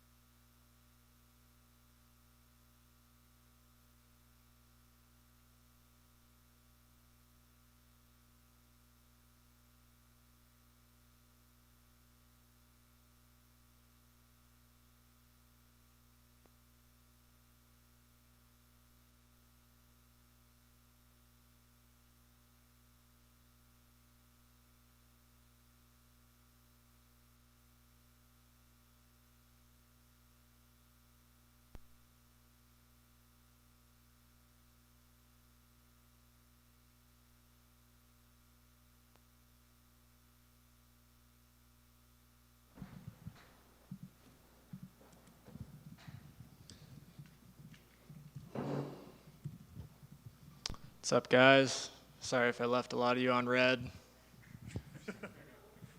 Payton, welcome to your first UFC Fight Week. How are you feeling? I feel good. Feel super healthy. Good to go. Well, when you got your opponent, I mean, what did you make of all of that? I did quite a bit of research, and he's a wrestler. It's like classic striker versus wrestler matchup. So I did a lot of studying, watched him talk in his interviews, and got a pretty good feel for who he is. Noticed anything stand out to you from him, or? I thought it was really refreshing to see that he has an accurate depiction of the fight, and he's not just like writing me off as like another dude that he's going to KO. So that was cool to see. He seems real, and he's prepared for 15 minutes of hell, and I am as well. So, What's the message you're looking to set with your UFC debut? I think the biggest message I want to send is that there's still a ton of room for improvement, and I'm making improvements with every fight. And obviously, you're a big standout from this season's Contender Series, and I actually spoke to you at the media day at your Contender fight, and you said that Sean O'Malley was one of your dream fights because a lot of your people from back home kind of compared you to. He won the title shortly after your Contender Series fight. What did you make of that fight? I thought it was pretty cool to watch and extremely surprising. I think I would have taken Aljo, but it made sense when you're looking at the way he was moving, and he was doing very small things throughout the first round that were paying dividends throughout the fight that Aljo just didn't pick up on. So I think it was very well deserved, and I'm happy to see that he has the belt now with how cool and marketable he is as a person. And during your Contender Series fight, you did a couple cool things to get out of hard positions, like a little flip motion and stuff. You think we'll be seeing any of that this weekend? I don't plan for any of it, but I definitely leave the door open, as always, to do something exciting and different. So you might, just don't blink. Awesome. Good luck. Thank you.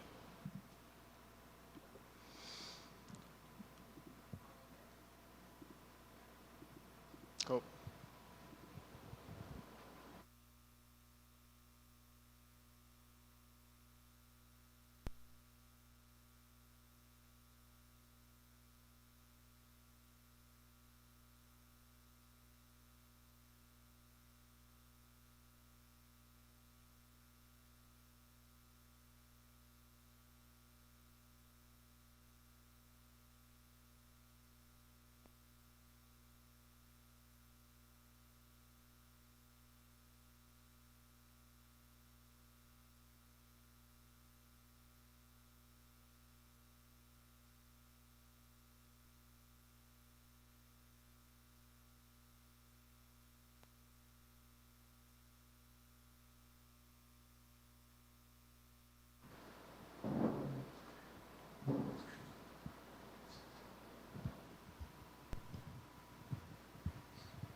Bienvenido, man.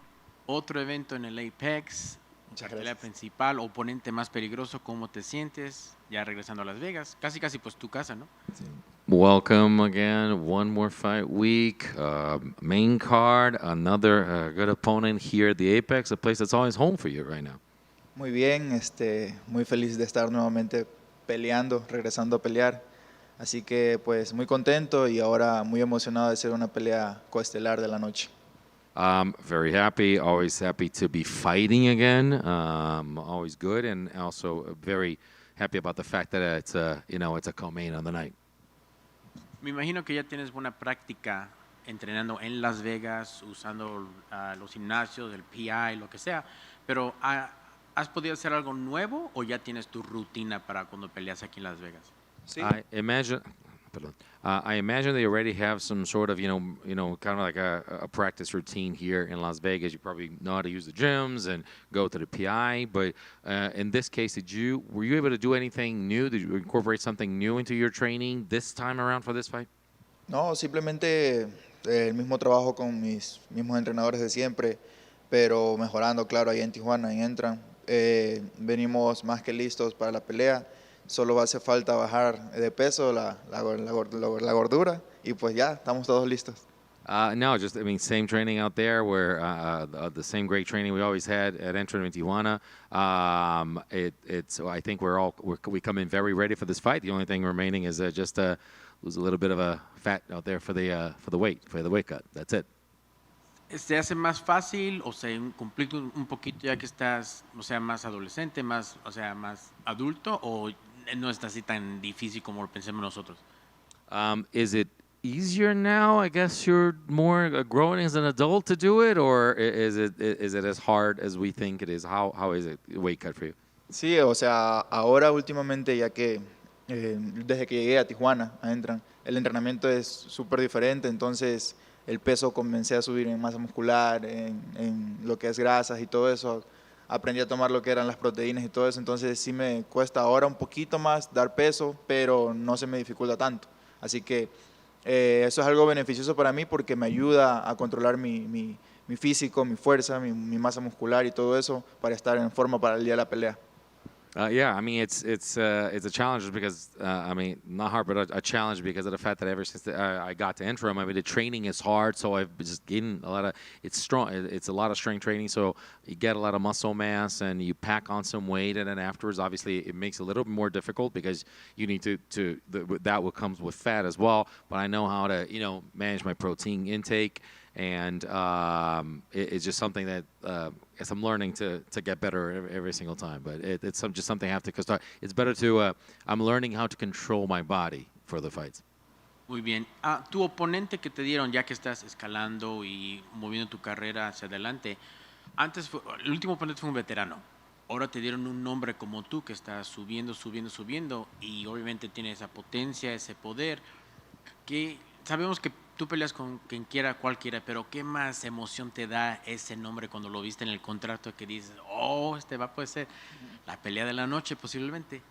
And for a second fight like last time, big time veteran. Now you get somebody that's kind of coming up in the rankings just like you. So I understand you're ready to fight anyone, anywhere, anytime. But what is more exciting for you? So it's to actually. Or is this very exciting for you to actually have the opportunity to say, hey, this could be a fight of the night? Sí, yo creo que es una gran oportunidad, como te digo. Siempre he respetado a mis rivales por su trayectoria. No desacredito todo su trabajo dentro de esta gran liga que es UFC, así que simplemente me preparo, estoy listo cuando me llamen, cuando me den la autorización para volver a entrenar después de cada pelea. Estoy muy contento de que sea un rival ya más experimentado. Eso me ayuda también a mí a saber dónde estoy yendo. Así que creo que entrenar y estar lo suficientemente preparado para cualquier rival es algo que me gusta hacer y siempre mantenerme en sintonía contra quién voy, así estudiarlo y todo eso. Así que creo que sigo haciendo el mismo trabajo de siempre. Always very excited without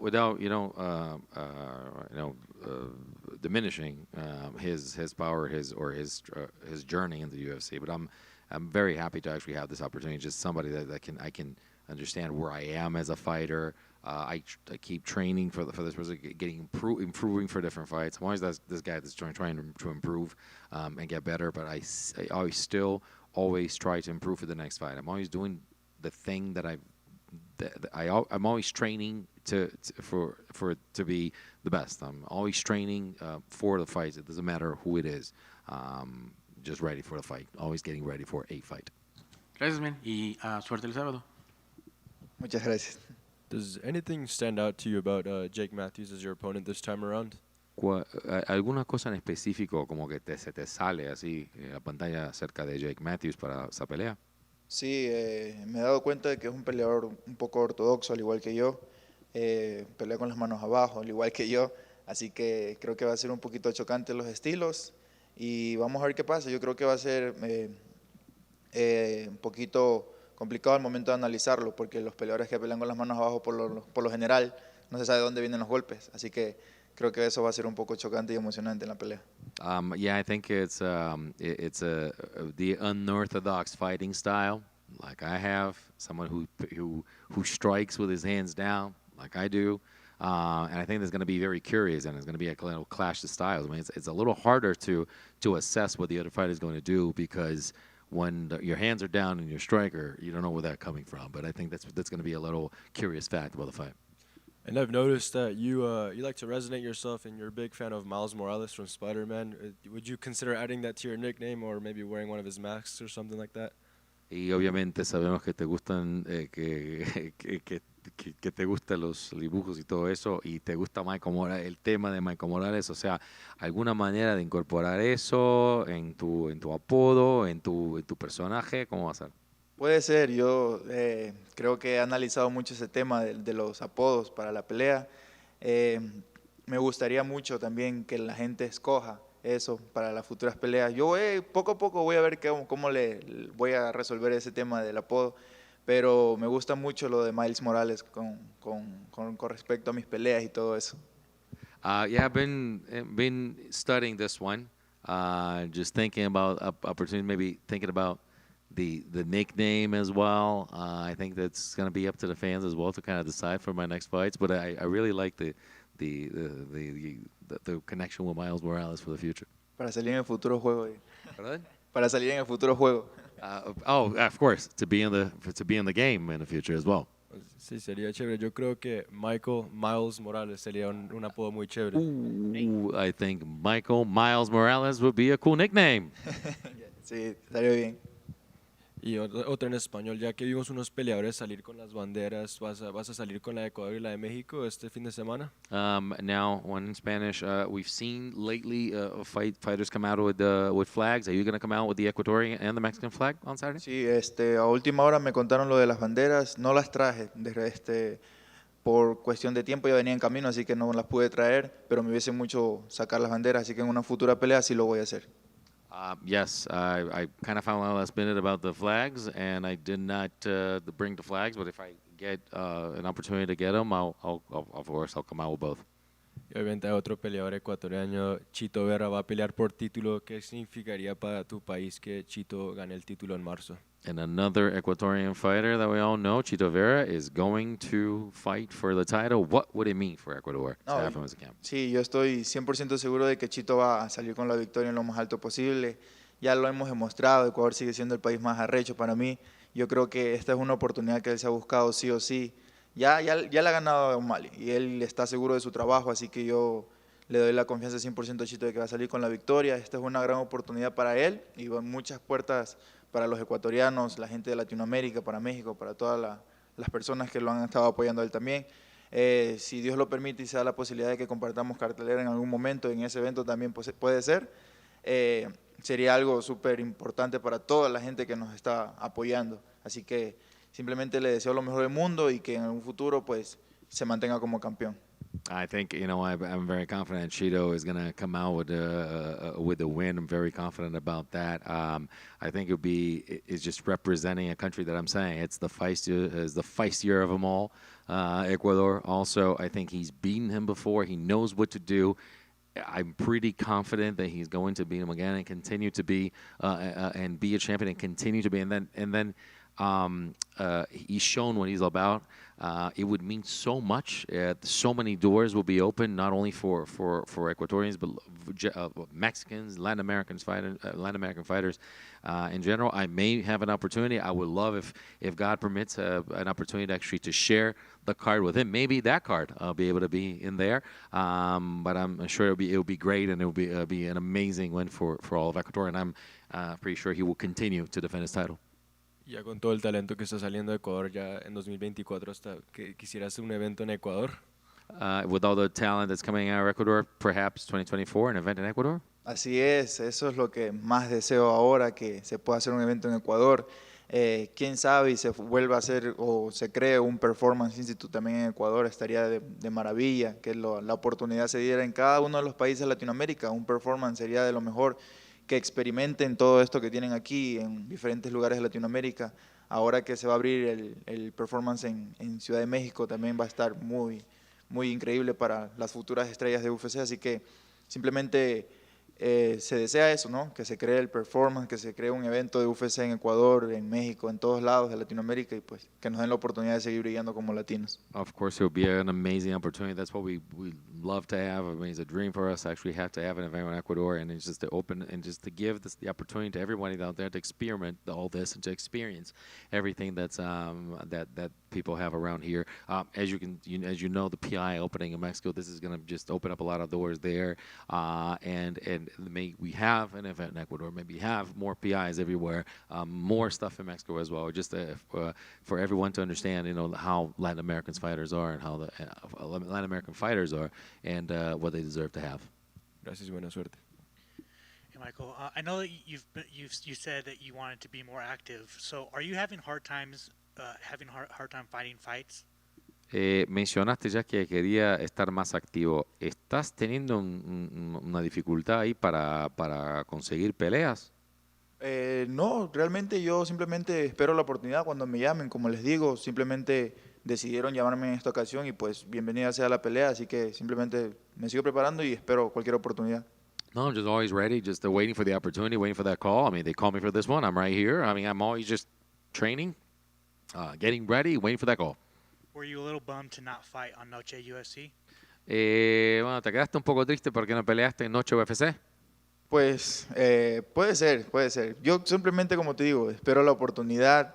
Yo me mantengo calmado. Sé que tengo mucha trayectoria todavía por delante, así que espero mi oportunidad y feliz de cuando me toque pelear. Ok, o sea, estaba preguntando más de la pasada. ¿Te quedaste triste porque no peleaste en la Noche UFC pasada, ahora en el Día de Independencia de México? Oh, sí, perdón. me hubiese gustado, sí, me hubiese gustado estar ahí, pero pues no se dio la oportunidad, así que espero mi momento nuevamente. Okay, sorry, I had to correct myself here. So, yes, of course, I would love the opportunity in the future. I mean, it'll be a great opportunity, and just waiting for that call, just like the other ones. I'll always be ready to go when they call me for that one. And when I corrected myself, as I was talking about the last one, it's like, of course, yeah. Unfortunately, it didn't happen, but hey, just waiting for that call. Whenever they call me, I'm there. Yeah, and with the UFC going to Mexico early next year, I'm guessing you want to be on that card. Y me imagino que con la UFC yéndose a México en el inicio del año, quiere estar en esa cartelera, ¿no? Así es. Si se da la oportunidad, sí. Yo quisiera estar en cada uno de los eventos que se hagan en Latinoamérica. Me gustaría estar presente. Yes, it'd be great. I mean, any event that happens in Latin America, I would like to be present.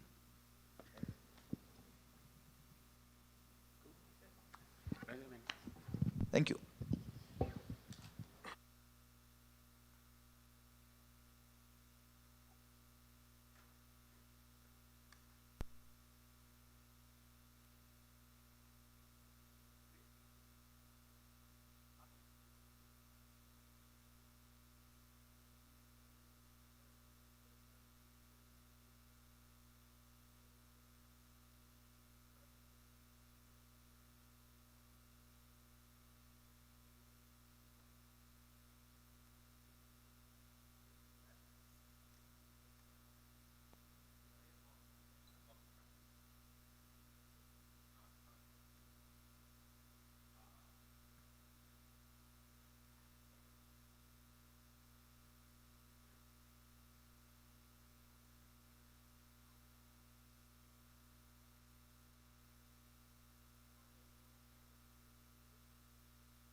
Chase.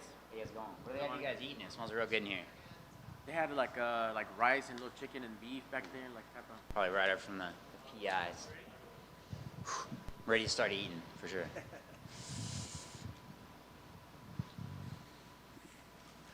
Chase, Hey, how's it going? how are you? Good. How you feeling? Honestly, I feel great here at 55. I think my energy kind of shows it, but I've been training hard this week, and yeah, I'm ready for Saturday. This is a fun fight. I'm super excited. Is fight week a little bit better, not having to kill yourself to get down to featherweight? 100%. Again, like I've mentioned it before, but like cutting down to 45, I literally would tell my coach, I'd be like, hey, for mitts, like I want jabs and straights. I don't have the mental capacity or the energy to like do anything more than that. Like I'm just trying to get a sweat. Where now, I'm doing pretty much everything short of sparring with my teammates right now, which I think helps. Obviously, helps get the weight off, but it helps with the confidence, and it helps me feel ready going into a fight instead of being like, oh, am I going to be able to recover in time? How am I going to feel when I get into the cage? Now I just feel confident, and I know on Saturday I'll be ready to get after it. And I guess is it better like just during camp? You're not just thinking about getting the weight off, right? So you're actually improving and getting better. Yeah, I mean, using the Performance Institute has always been great. I use them for the supplements and the meals, but it's not having to go past that. Like for most of the camp, I'm still able to eat, 2 to 3 meals a day. I cut it a little towards the end, just if my weight's not where I want to be.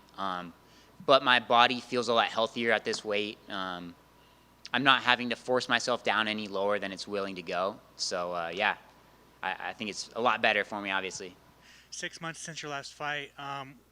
Is it a little longer than you wanted? I know that, before you couldn't take fights on short notice because of your weight, but is this a good amount of time, or did you want to return sooner? Yeah, no, it was a great amount of time. We already had a trip planned kind of right after the last fight for August for me and my wife's anniversary. We went to Italy, which was great. And they offered us a fight like September 3rd on the Paris card. And that would have been like just cancel that trip. But the fight ended up not working out.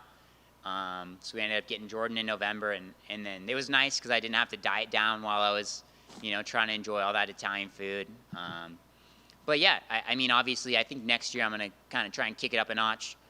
Just kind of bang out fights as often as I can, as long as I'm staying healthy, as long as I'm getting the wins. And yeah, I definitely like to fight more often next year, but this year it was perfect. What was your favorite activity in Italy? Honestly, it's really cliche, but I like seeing a lot of history stuff. It was cool seeing the Colosseum. Rome was great for that, so was Florence. Yeah, I mean, it's cool. It's cool seeing obviously, we're not on the same level as the gladiators. Like, I'm not getting slashed up with a sword or anything, but, it's interesting seeing how combat sports, in a way, have been entertainment for, thousands of years, and it's cool to be, I guess, a part of that legacy a little bit. When you get the name Jordan Leavitt on passed on your desk, what was your first reaction? I was excited. Obviously, I've mentioned it before, like, I've hung out with Jordan. We've been in the sauna together. I've talked to him a little bit. We're both professionals. I think he's a nice guy. So am I. We're two of the least intimidating guys on the roster. Like, that's just not having an ego about it. Like, I know neither of us look tough, but we're both really tough dudes. I think that helps me. On that side is I know, like, he doesn't look as good as he is. Just like I don't. Like, I don't look like I'm going to be as tough of a fight as I am. So I know to respect him going in there. But yeah, I mean, it was a super fun matchup. It's kind of one that we were looking at for a little bit. When I was contemplating the move up to 55, and I'm happy they gave it to us. I think it'll be a great fight. This is one of the few fights where I haven't been like scared so much as like, or anxious, nervous, whatever. I'm like just excited. I'm excited to go in there and test myself against a guy with a similar skill set. I'm sure you've seen people are saying this is like the biggest meme fight of all time. Are you kind of buying into it? I mean, yeah. I mean, with my social media stuff, I've been trying to kind of pump it up a little bit. it's a fun fight. It's, we're both a couple of, I guess dudes that are on the weirder side of things. We're not taking this too seriously. Obviously, I'm a professional, but I fight in my underwear for a living, so I'm not trying to be a tough guy. I'm trying to have fun with it and, hopefully give the fight the attention that it deserves. And I think, obviously, the position they put us on the card shows that it's a good fight, and, UFC knows it. Yeah, I mean, it's just the featured bout for a reason. I think a lot of people are looking forward to this fight. Breaking down the fight and kind of looking at it, obviously you guys both have very good ground games. Usually that means you guys are going to stand up and box. Do you want to test your jiu-jitsu against his, or are you looking at this like this is an MMA fight? I mean, yeah, that's kind of been the thing, is treating it like an MMA fight. This isn't a grappling match. It's not a boxing match. So ideally, a little bit of both. I don't really try to go in with a super specific game plan. Like, I'm not trying to be like, okay, I'm going to go and then do A, B, C, D, E. I just, I know kind of some little key points about, where he's effective on the feet, some great things that he does on the grappling. And it's trying to kind of negate that and, put myself in those positions so that way on fight night I'm not, I'm not getting too focused on a specific thing. I'm just here, again, like ready for his weird style of striking and his weird style of grappling. I feel like he has great top pressure, but I think when it comes down to the scrambles, as long as I'm staying on top of things, I think I can win those. And, I'm the longer guy on the feet, so hopefully I won't screw that up. And like Dominic Cruz was saying, hopefully I won't fight like a short guy again. So we'll see. We'll see. He's not happy that he was the underdog, and you were the favorite. Do you have a reaction to that? I'm not really sure what the odds makers are looking at when they're having me as like minus 245 favorite. And I guess that's part of it's me being the one having to go in there and do that. I don't get the confidence of somebody from the outside being like, oh, you got this. I see it more as like a 50-50 fight. I think, or maybe a 55-45. I think I'm the 55 on that. But, I see it as an even matchup, especially from the outside perspective. But, again, I don't know what they're looking at. I mean, I was surprised too. But we can't bet on the fights. It doesn't make any sense for me to care about the odds too much. And then I just wanted your thoughts on the division as a whole. Put the matchmaker hat on. Who should fight Islam Makhachev next? Let's see. I guess, I don't know. It's so hard. I really wanted Dariush to win against Oliveira. I wanted to see Dariush and Makhachev finally happen. Maybe Gaethje after the BMF. That win over Poirier was great. I'd watch that fight. I would hope to see a little more wrestling from Justin because, again, he's got that wrestling pedigree. He just never uses it. And, again, he's going to be a little bigger, so I think the size makes more sense than Volk coming up, especially on short notice like that. Awesome. Thanks, man. Thank you. Doesn't seem to be too much trash talk between you and Jordan. Obviously, you mentioned you've shared moments before with him. I mean, regardless of the result after the fight, you guys going to go out and celebrate or something? No, I mean, my game plan after fights usually is get home as quick as possible. I think we fly out at like 6 a.m. Sunday morning, so I'm not a Vegas guy. I don't party, I don't drink, I don't smoke. So I'm trying to get in and out. But again, like, he's a nice guy. Shake his hand before, shake his hand after. But, it's business. We're going to go our separate ways after. I respect all my opponents, but whether they beat me or I beat them, like, we're not going to be buddies after. I'll be cordial before and after, but, again, this is business. Fair enough. And keeping that matchmaker hat trend going, I mean, there was a big fight in the lightweight division at 295 where Benoit Saint-Denis broke into the lightweight rankings. He called out for a top 5 opponent. Do you think the UFC should give him that, or do you think he should make his way to fighting like a Dustin Poirier or something like that? For who? Benoit Saint-Denis. Oh, I mean, that knockout of Frivola was honestly crazy. I don't know about top 5, but definitely give him top 10. The thing about 55 is it's so stacked. It's so hard. I mean, 45, 55, and 70, like the 3 most stacked divisions in the sport. It's so hard to break into the top 15. It's so hard to break into the top 5 and get the momentum going from there. I think a lot of the lightweight guys higher up in the division are still pretty active. But no, I think give him a top 10 guy. I don't know about top 5. I think that's kind of jumping the shark a little bit, but we'll see. Good luck. Thank you. I've just got one fun one for you. We had Paul Craig in here, and he was giving us some impersonations. Do you have any? Can you do any? I know I put you on the spot, but. Oh, I don't know. I don't know. I don't really have any impersonations off the bat. I can't be embarrassing myself too much right now. He did Arnold Schwarzenegger. You want to give that one a shot? Oof.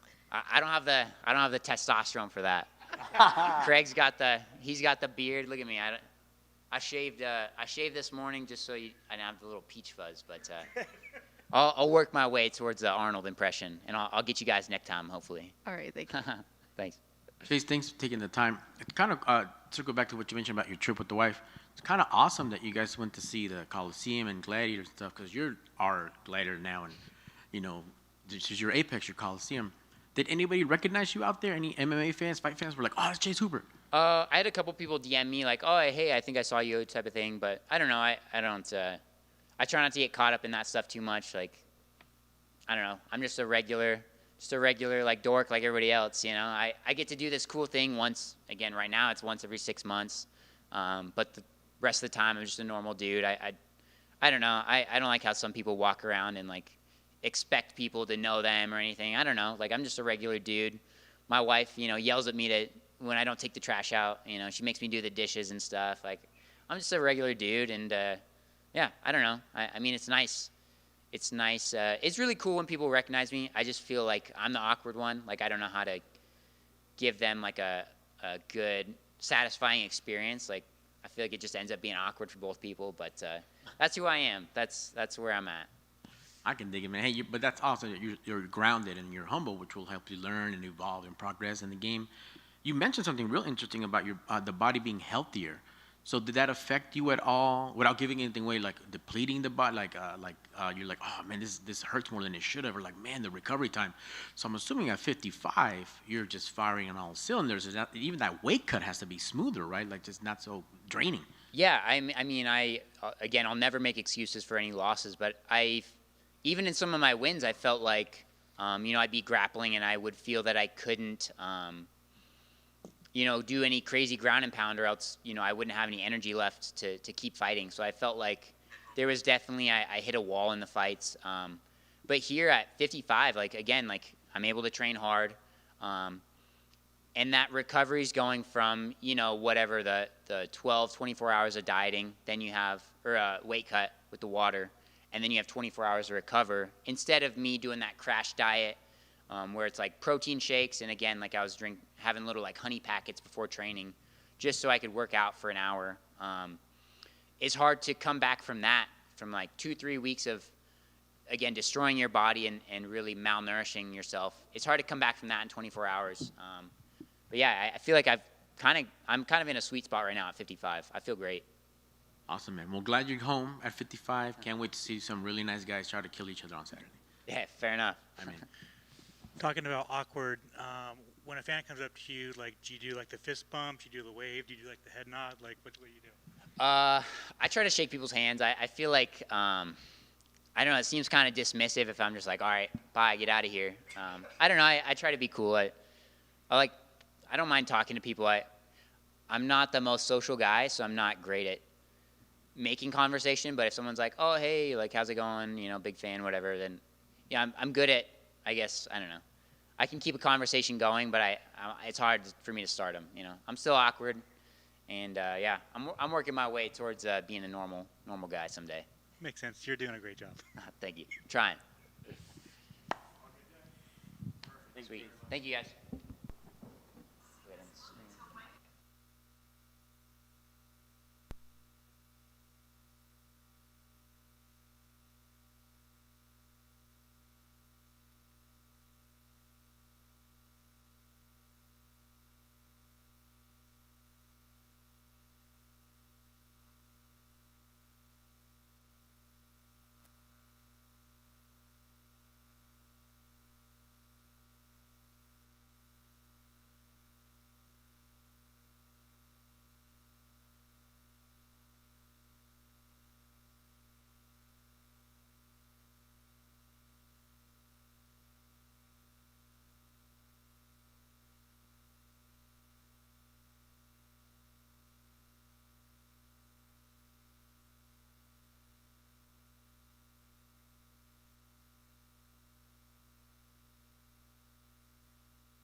Brendan. What's up, buddy? How are you? I'm good. How are you? I'm good, bro. I guess, how are you feeling? And you see your daughter's there with you. Are we good? Think we're good?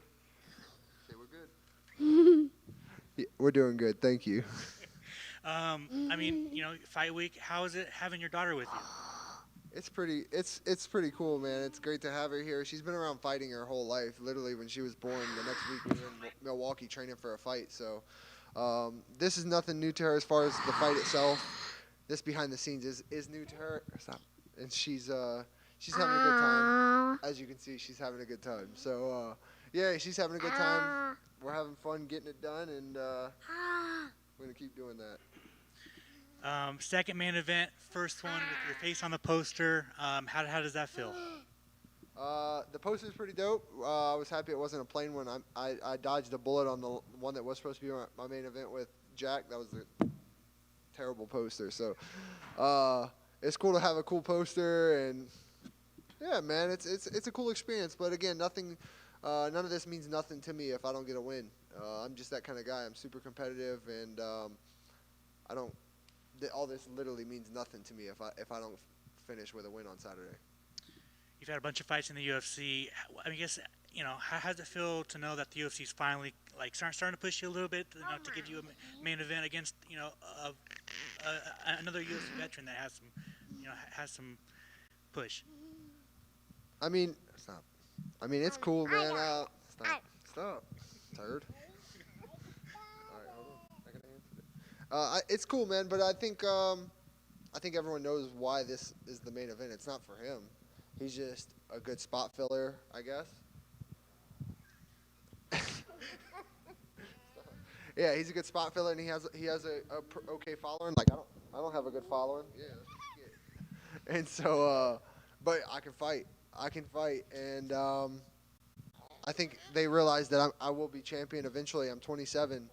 I still got plenty of time to go, so I think they realize I will be a champion, and we're just taking the proper steps toward that. I think the hardcore fans have already known, but do you feel like this fight and this main event is your coming out party to the broader UFC audience?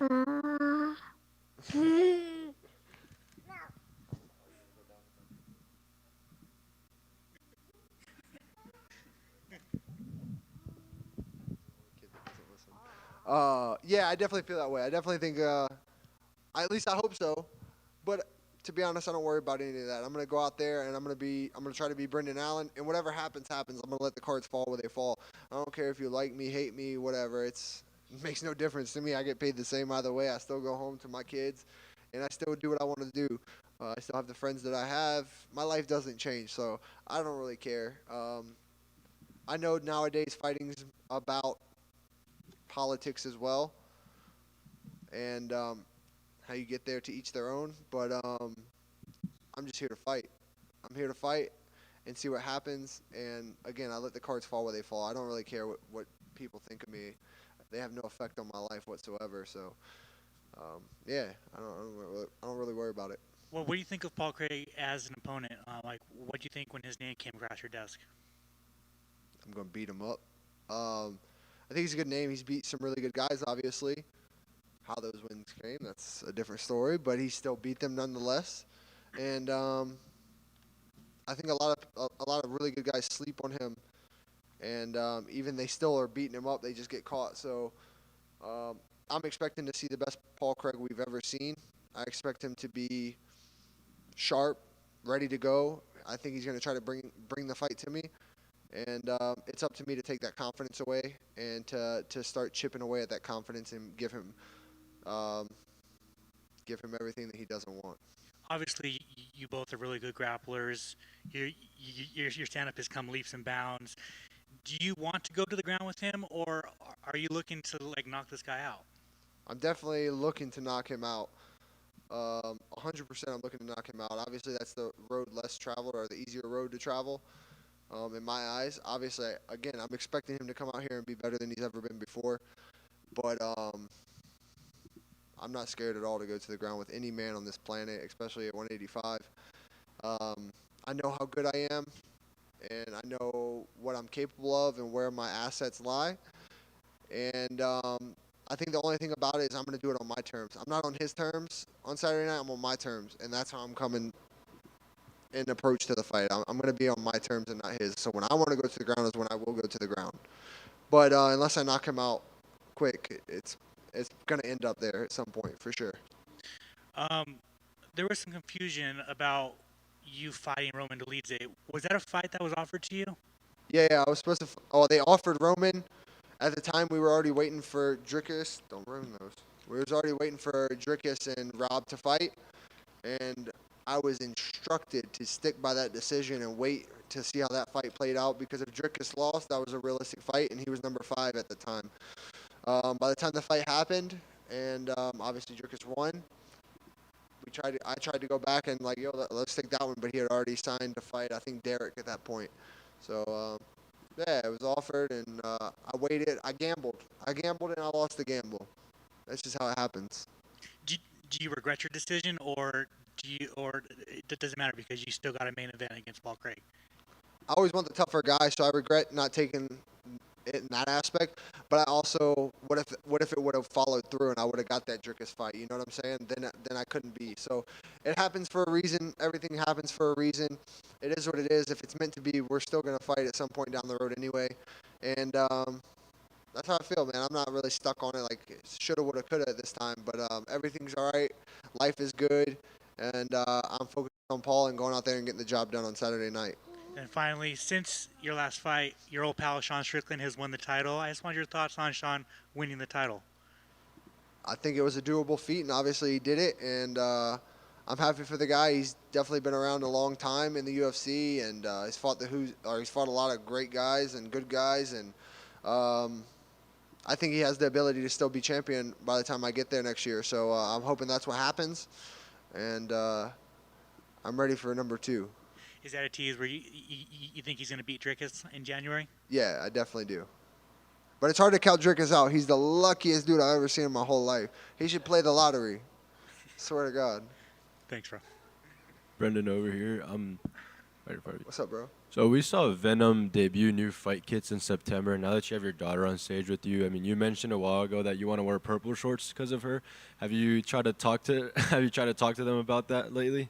I mean, I asked for it, but obviously my requests aren't making it much past that. You know, they're just requests. I don't know. Hopefully it comes at some point, but yeah. Yeah, nothing more than that. And obviously full focus on Paul Craig, but when you see the rest of the guys in this 185 division, I mean, any other names stick out to you? Honestly, at this point, I really don't know. Obviously, like I said, as long as I win on Saturday, I'm looking for a number 1 contender fight, and I don't know who that is. I think Whitaker and Cannonier are scheduled to fight again, or I saw Whitaker was supposed to fight somebody, or was talked about. I don't know. Cannonier was supposed to fight and then got hurt, so I don't know where everything lies. To be honest, right now, I haven't really put too much emphasis on it. Obviously, I'm just looking for whatever gets me to that belt next. So whoever the UFC says that is who I'm going to fight. And I just got to get through Saturday. And I want to ask you, I mean, there was a pretty big fight with the middleweight division in Abu Dhabi with Hamza and Usman both fighting at. What'd you make of that performance from both guys? It wasn't a middleweight fight. They weighed in at 85, but they're both 170s. So I don't know how you rank it. I don't know if anyone's here is on the panel, but if you do, I don't like you. So I'm just going to be honest. If you are you on the panel? Maybe. Oh, I don't like you then. Yeah, it's bullshit. Like, this guy hasn't beat an 85er.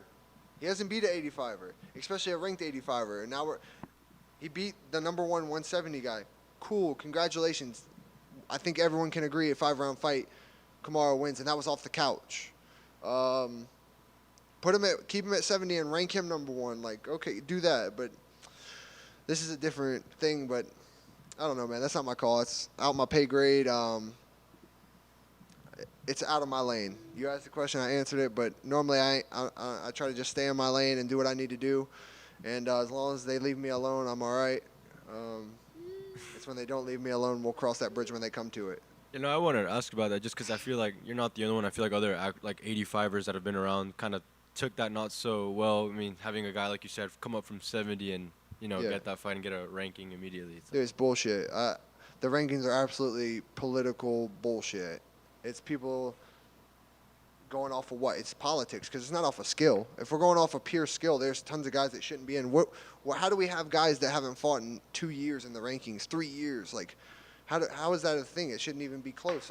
You have to be. There should be regulation, or not even regulations, but like guidelines. You have to fight at least this many times, at least once a year.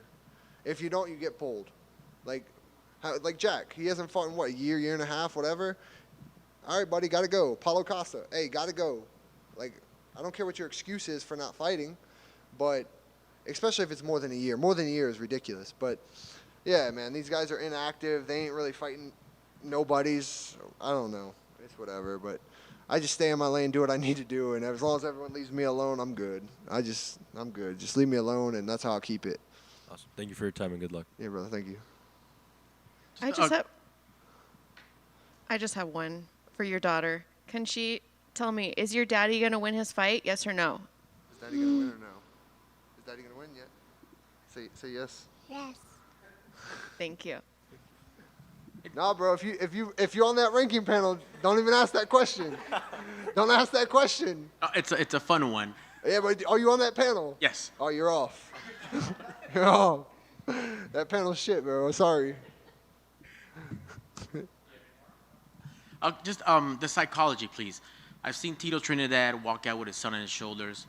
Canelo Alvarez has his daughter when he does media. How does your children, do they kind of reset you, kind of just disconnect you from like I'm a dad right now. Like, I'll do the questions, I'll do the media stuff, I'll do the pictures, I'll do the promos, but let me remember what matters. I mean, I'll keep her away when it's after I arrive, just because I'll start changing just the person that I am.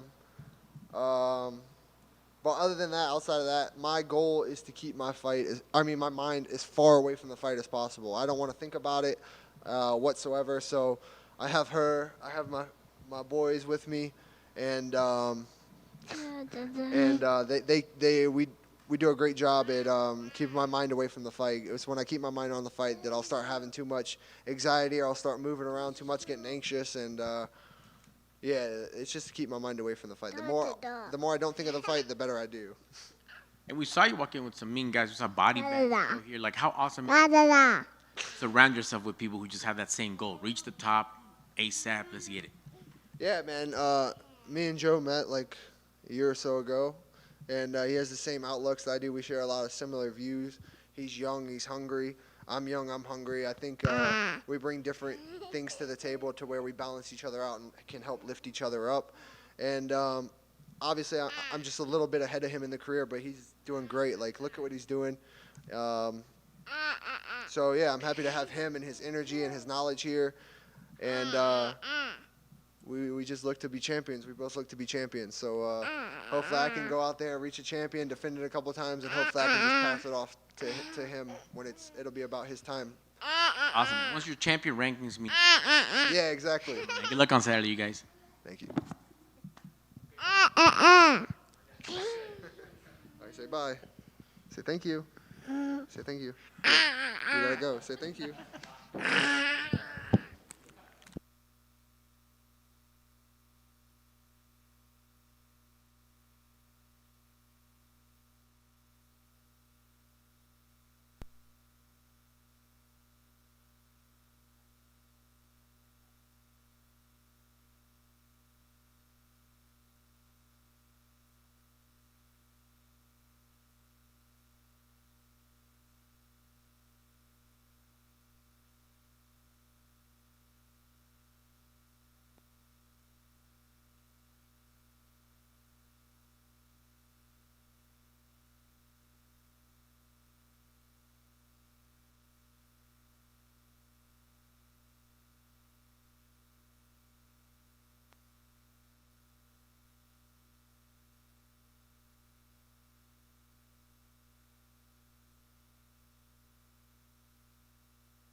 welcome, Media Day.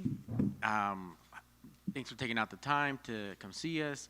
How's Vegas treating you? How's your preparation been for this big fight on Saturday? Bem-vindo ao dia de mídia. Obrigado pelo tempo aqui. Como é que tem sido a preparação? Como é que tem sido a semana? Como é que é estar aqui em Las Vegas para essa luta? É sempre bom estar aqui em Las Vegas, né? Já lutei várias vezes aqui. Cheguei um pouquinho antes para já me acostumar com o clima, já sentir a atmosfera. Então, foi muito bom. Eu estou me sentindo muito bem, estou muito feliz, estou muito preparada. Chegou quando? Eu cheguei dia 6, 7.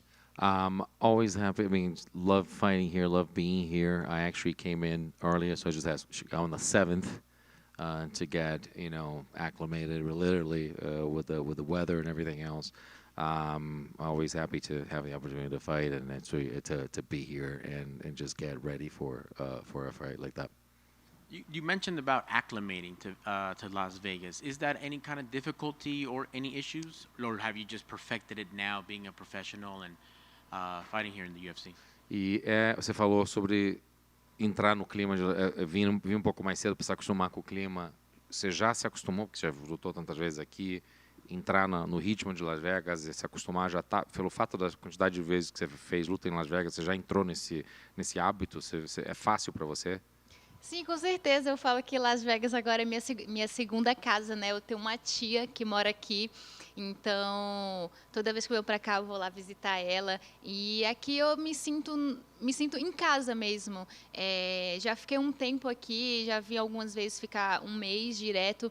Então aqui para mim é muito bom e eu amo essa cidade.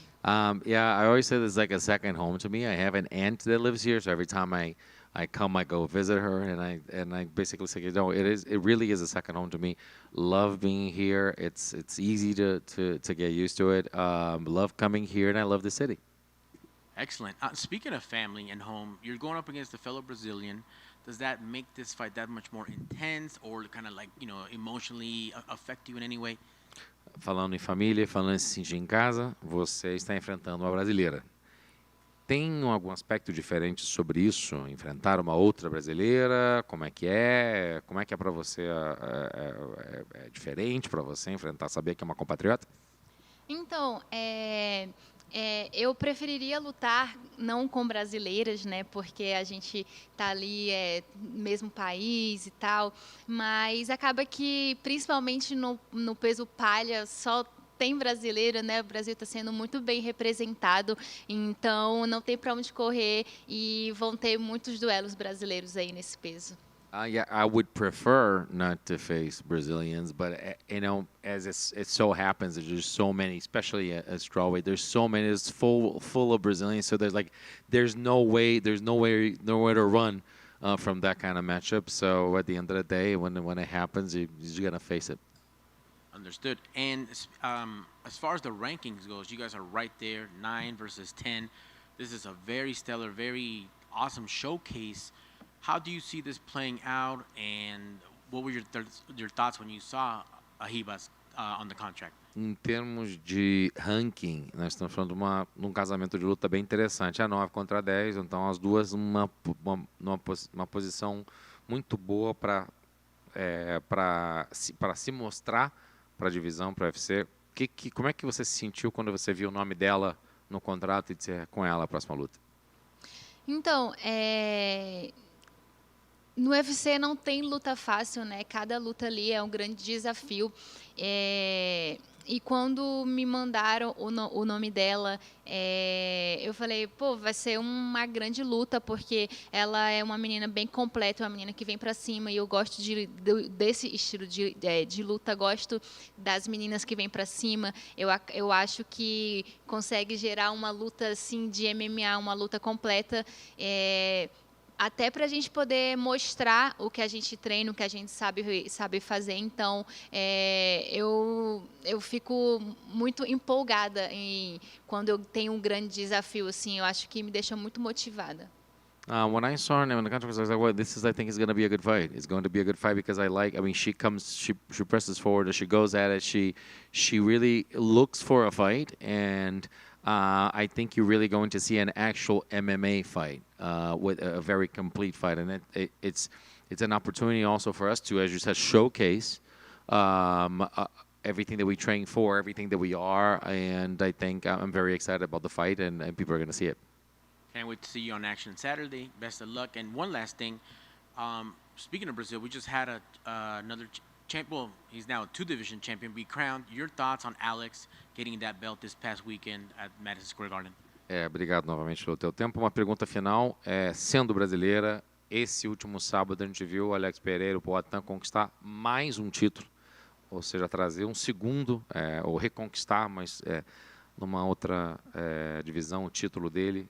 Como é que você vê o Alex? Como é que é você ter um Poatan no Brasil?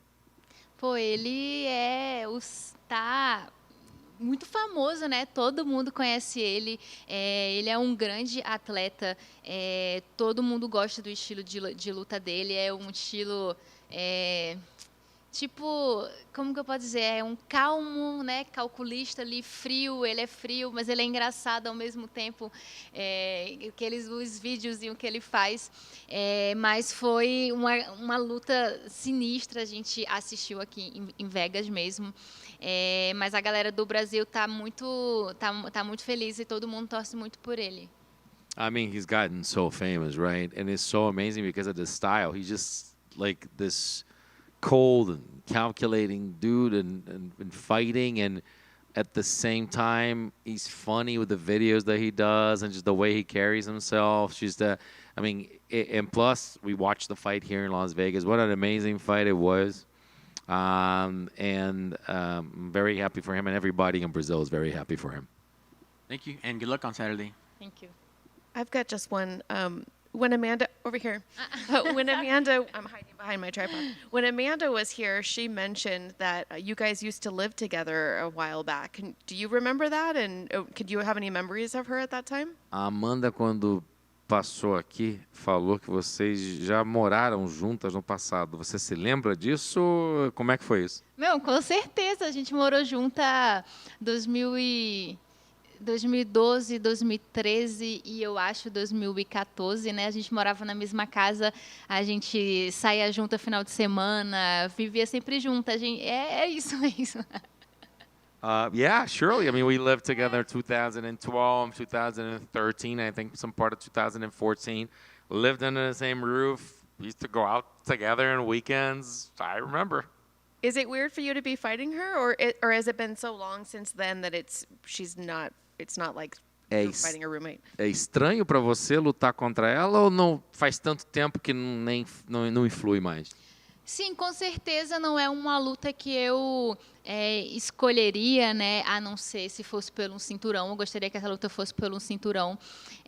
Pelo fato da gente ter convivido junta ali, né? Ter sido amiga, compartilhado dos mesmos sonhos. Mas quando a gente morava lá em Belo Horizonte, lá no clube, a gente nunca imaginava que um dia isso ia chegar, né? O mundo é uma loucura. A gente treinava junta, morava junta no judô, e hoje a gente está lutando MMA, outro mundo. Então, o mundo tem dessas, assim, e isso é muito legal, porque as artes marciais, ela te proporciona isso, né? A gente vê do judô, a gente consegue lutar MMA, como outras pessoas também de outras artes marciais conseguem também entrar no MMA, e isso é muito legal. I obviously would not ever choose this fight to happen except for a belt. I wish this fight was for a belt, but yeah, I mean it is weird, the fact that we live together, we're friends, and we hung out together. And we never back in the day, back in the club that we used to live in Belo Horizonte in Brazil, and we never thought that this could happen the way it is, especially now. And fighting something completely different. So we come from judo, then we go into MMA, which is a completely different world. And here we are in this stage fighting. So it's one of the beauties of the fight game, the fact that the world has of these things. That's what we like to say. So it's like the world is like that. It goes in circles, and I think is one of the beauties of fighting in even MMA. The fact that both of us came from judo, and now we have the opportunity to be fighting in this sport. And I think it applies to other disciplines because people can end up meeting up here. No judô, a gente já é acostumado a lutar com os nossos amigos, né? Porque a gente treina num clube ali, então a minha parceira de ulticome, de treino, por exemplo, eu lutava contra ela nas competições para ver quem que ia representar Minas Gerais, o clube. Então, a gente entende que isso é uma coisa totalmente profissional. Eu não vou lutar com a Amanda pessoal, né? Eu vou lutar com a Amanda Ribas, a lutadora. Então, é totalmente profissionalismo. Depois da luta, a gente continua, vamos se abraçar, e é isso.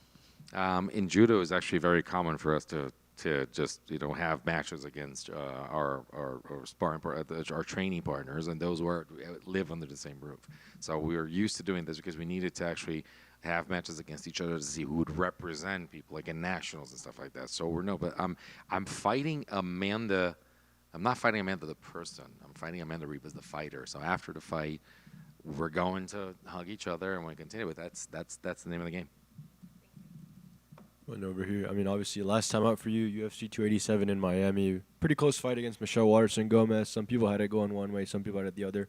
But for you, what were your biggest takeaways? And it's probably like the biggest challenge in your career thus far. I mean, what takeaways from that fight can help you out in this weekend's fight?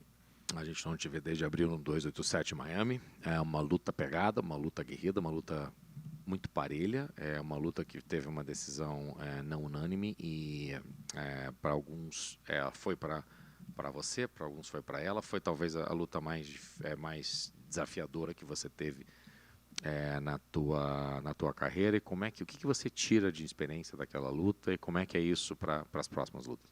Com certeza, a Michelle, ela é uma atleta bastante experiente, né? Tá no MMA desde quando eu estava ali no judô, engateando no judô. Então, ela foi, sim, um grande desafio na minha carreira. E quando a gente está ali lutando, a gente não tem muita noção do que quem que golpeou mais, quem que venceu cada round, mas depois eu assistindo a luta, eu vi que realmente a vitória foi para mim, porque todo o tempo eu corri atrás da luta, busquei terminar, cheguei mais perto de terminar com a luta, então eu acho que o resultado foi justo, sim. Michelle, someone has been at MMA since I was actually taking my first steps in judo back in the day, so she's a very experienced fighter. I think that I had an opportunity. When you're there in the octagon, you don't know what's going on, who had more significant strikes or who did more damage. I mean, you don't feel that. But then I watched the fight afterwards, and I do believe that I was the one that was always looking for the fight, always pressing forwards, always looking for the finish, and I came close to finishing her as well. So I gave that fight to myself after watching it. So that's how I feel about it. Obrigado, boa sorte. Obrigada. Okay.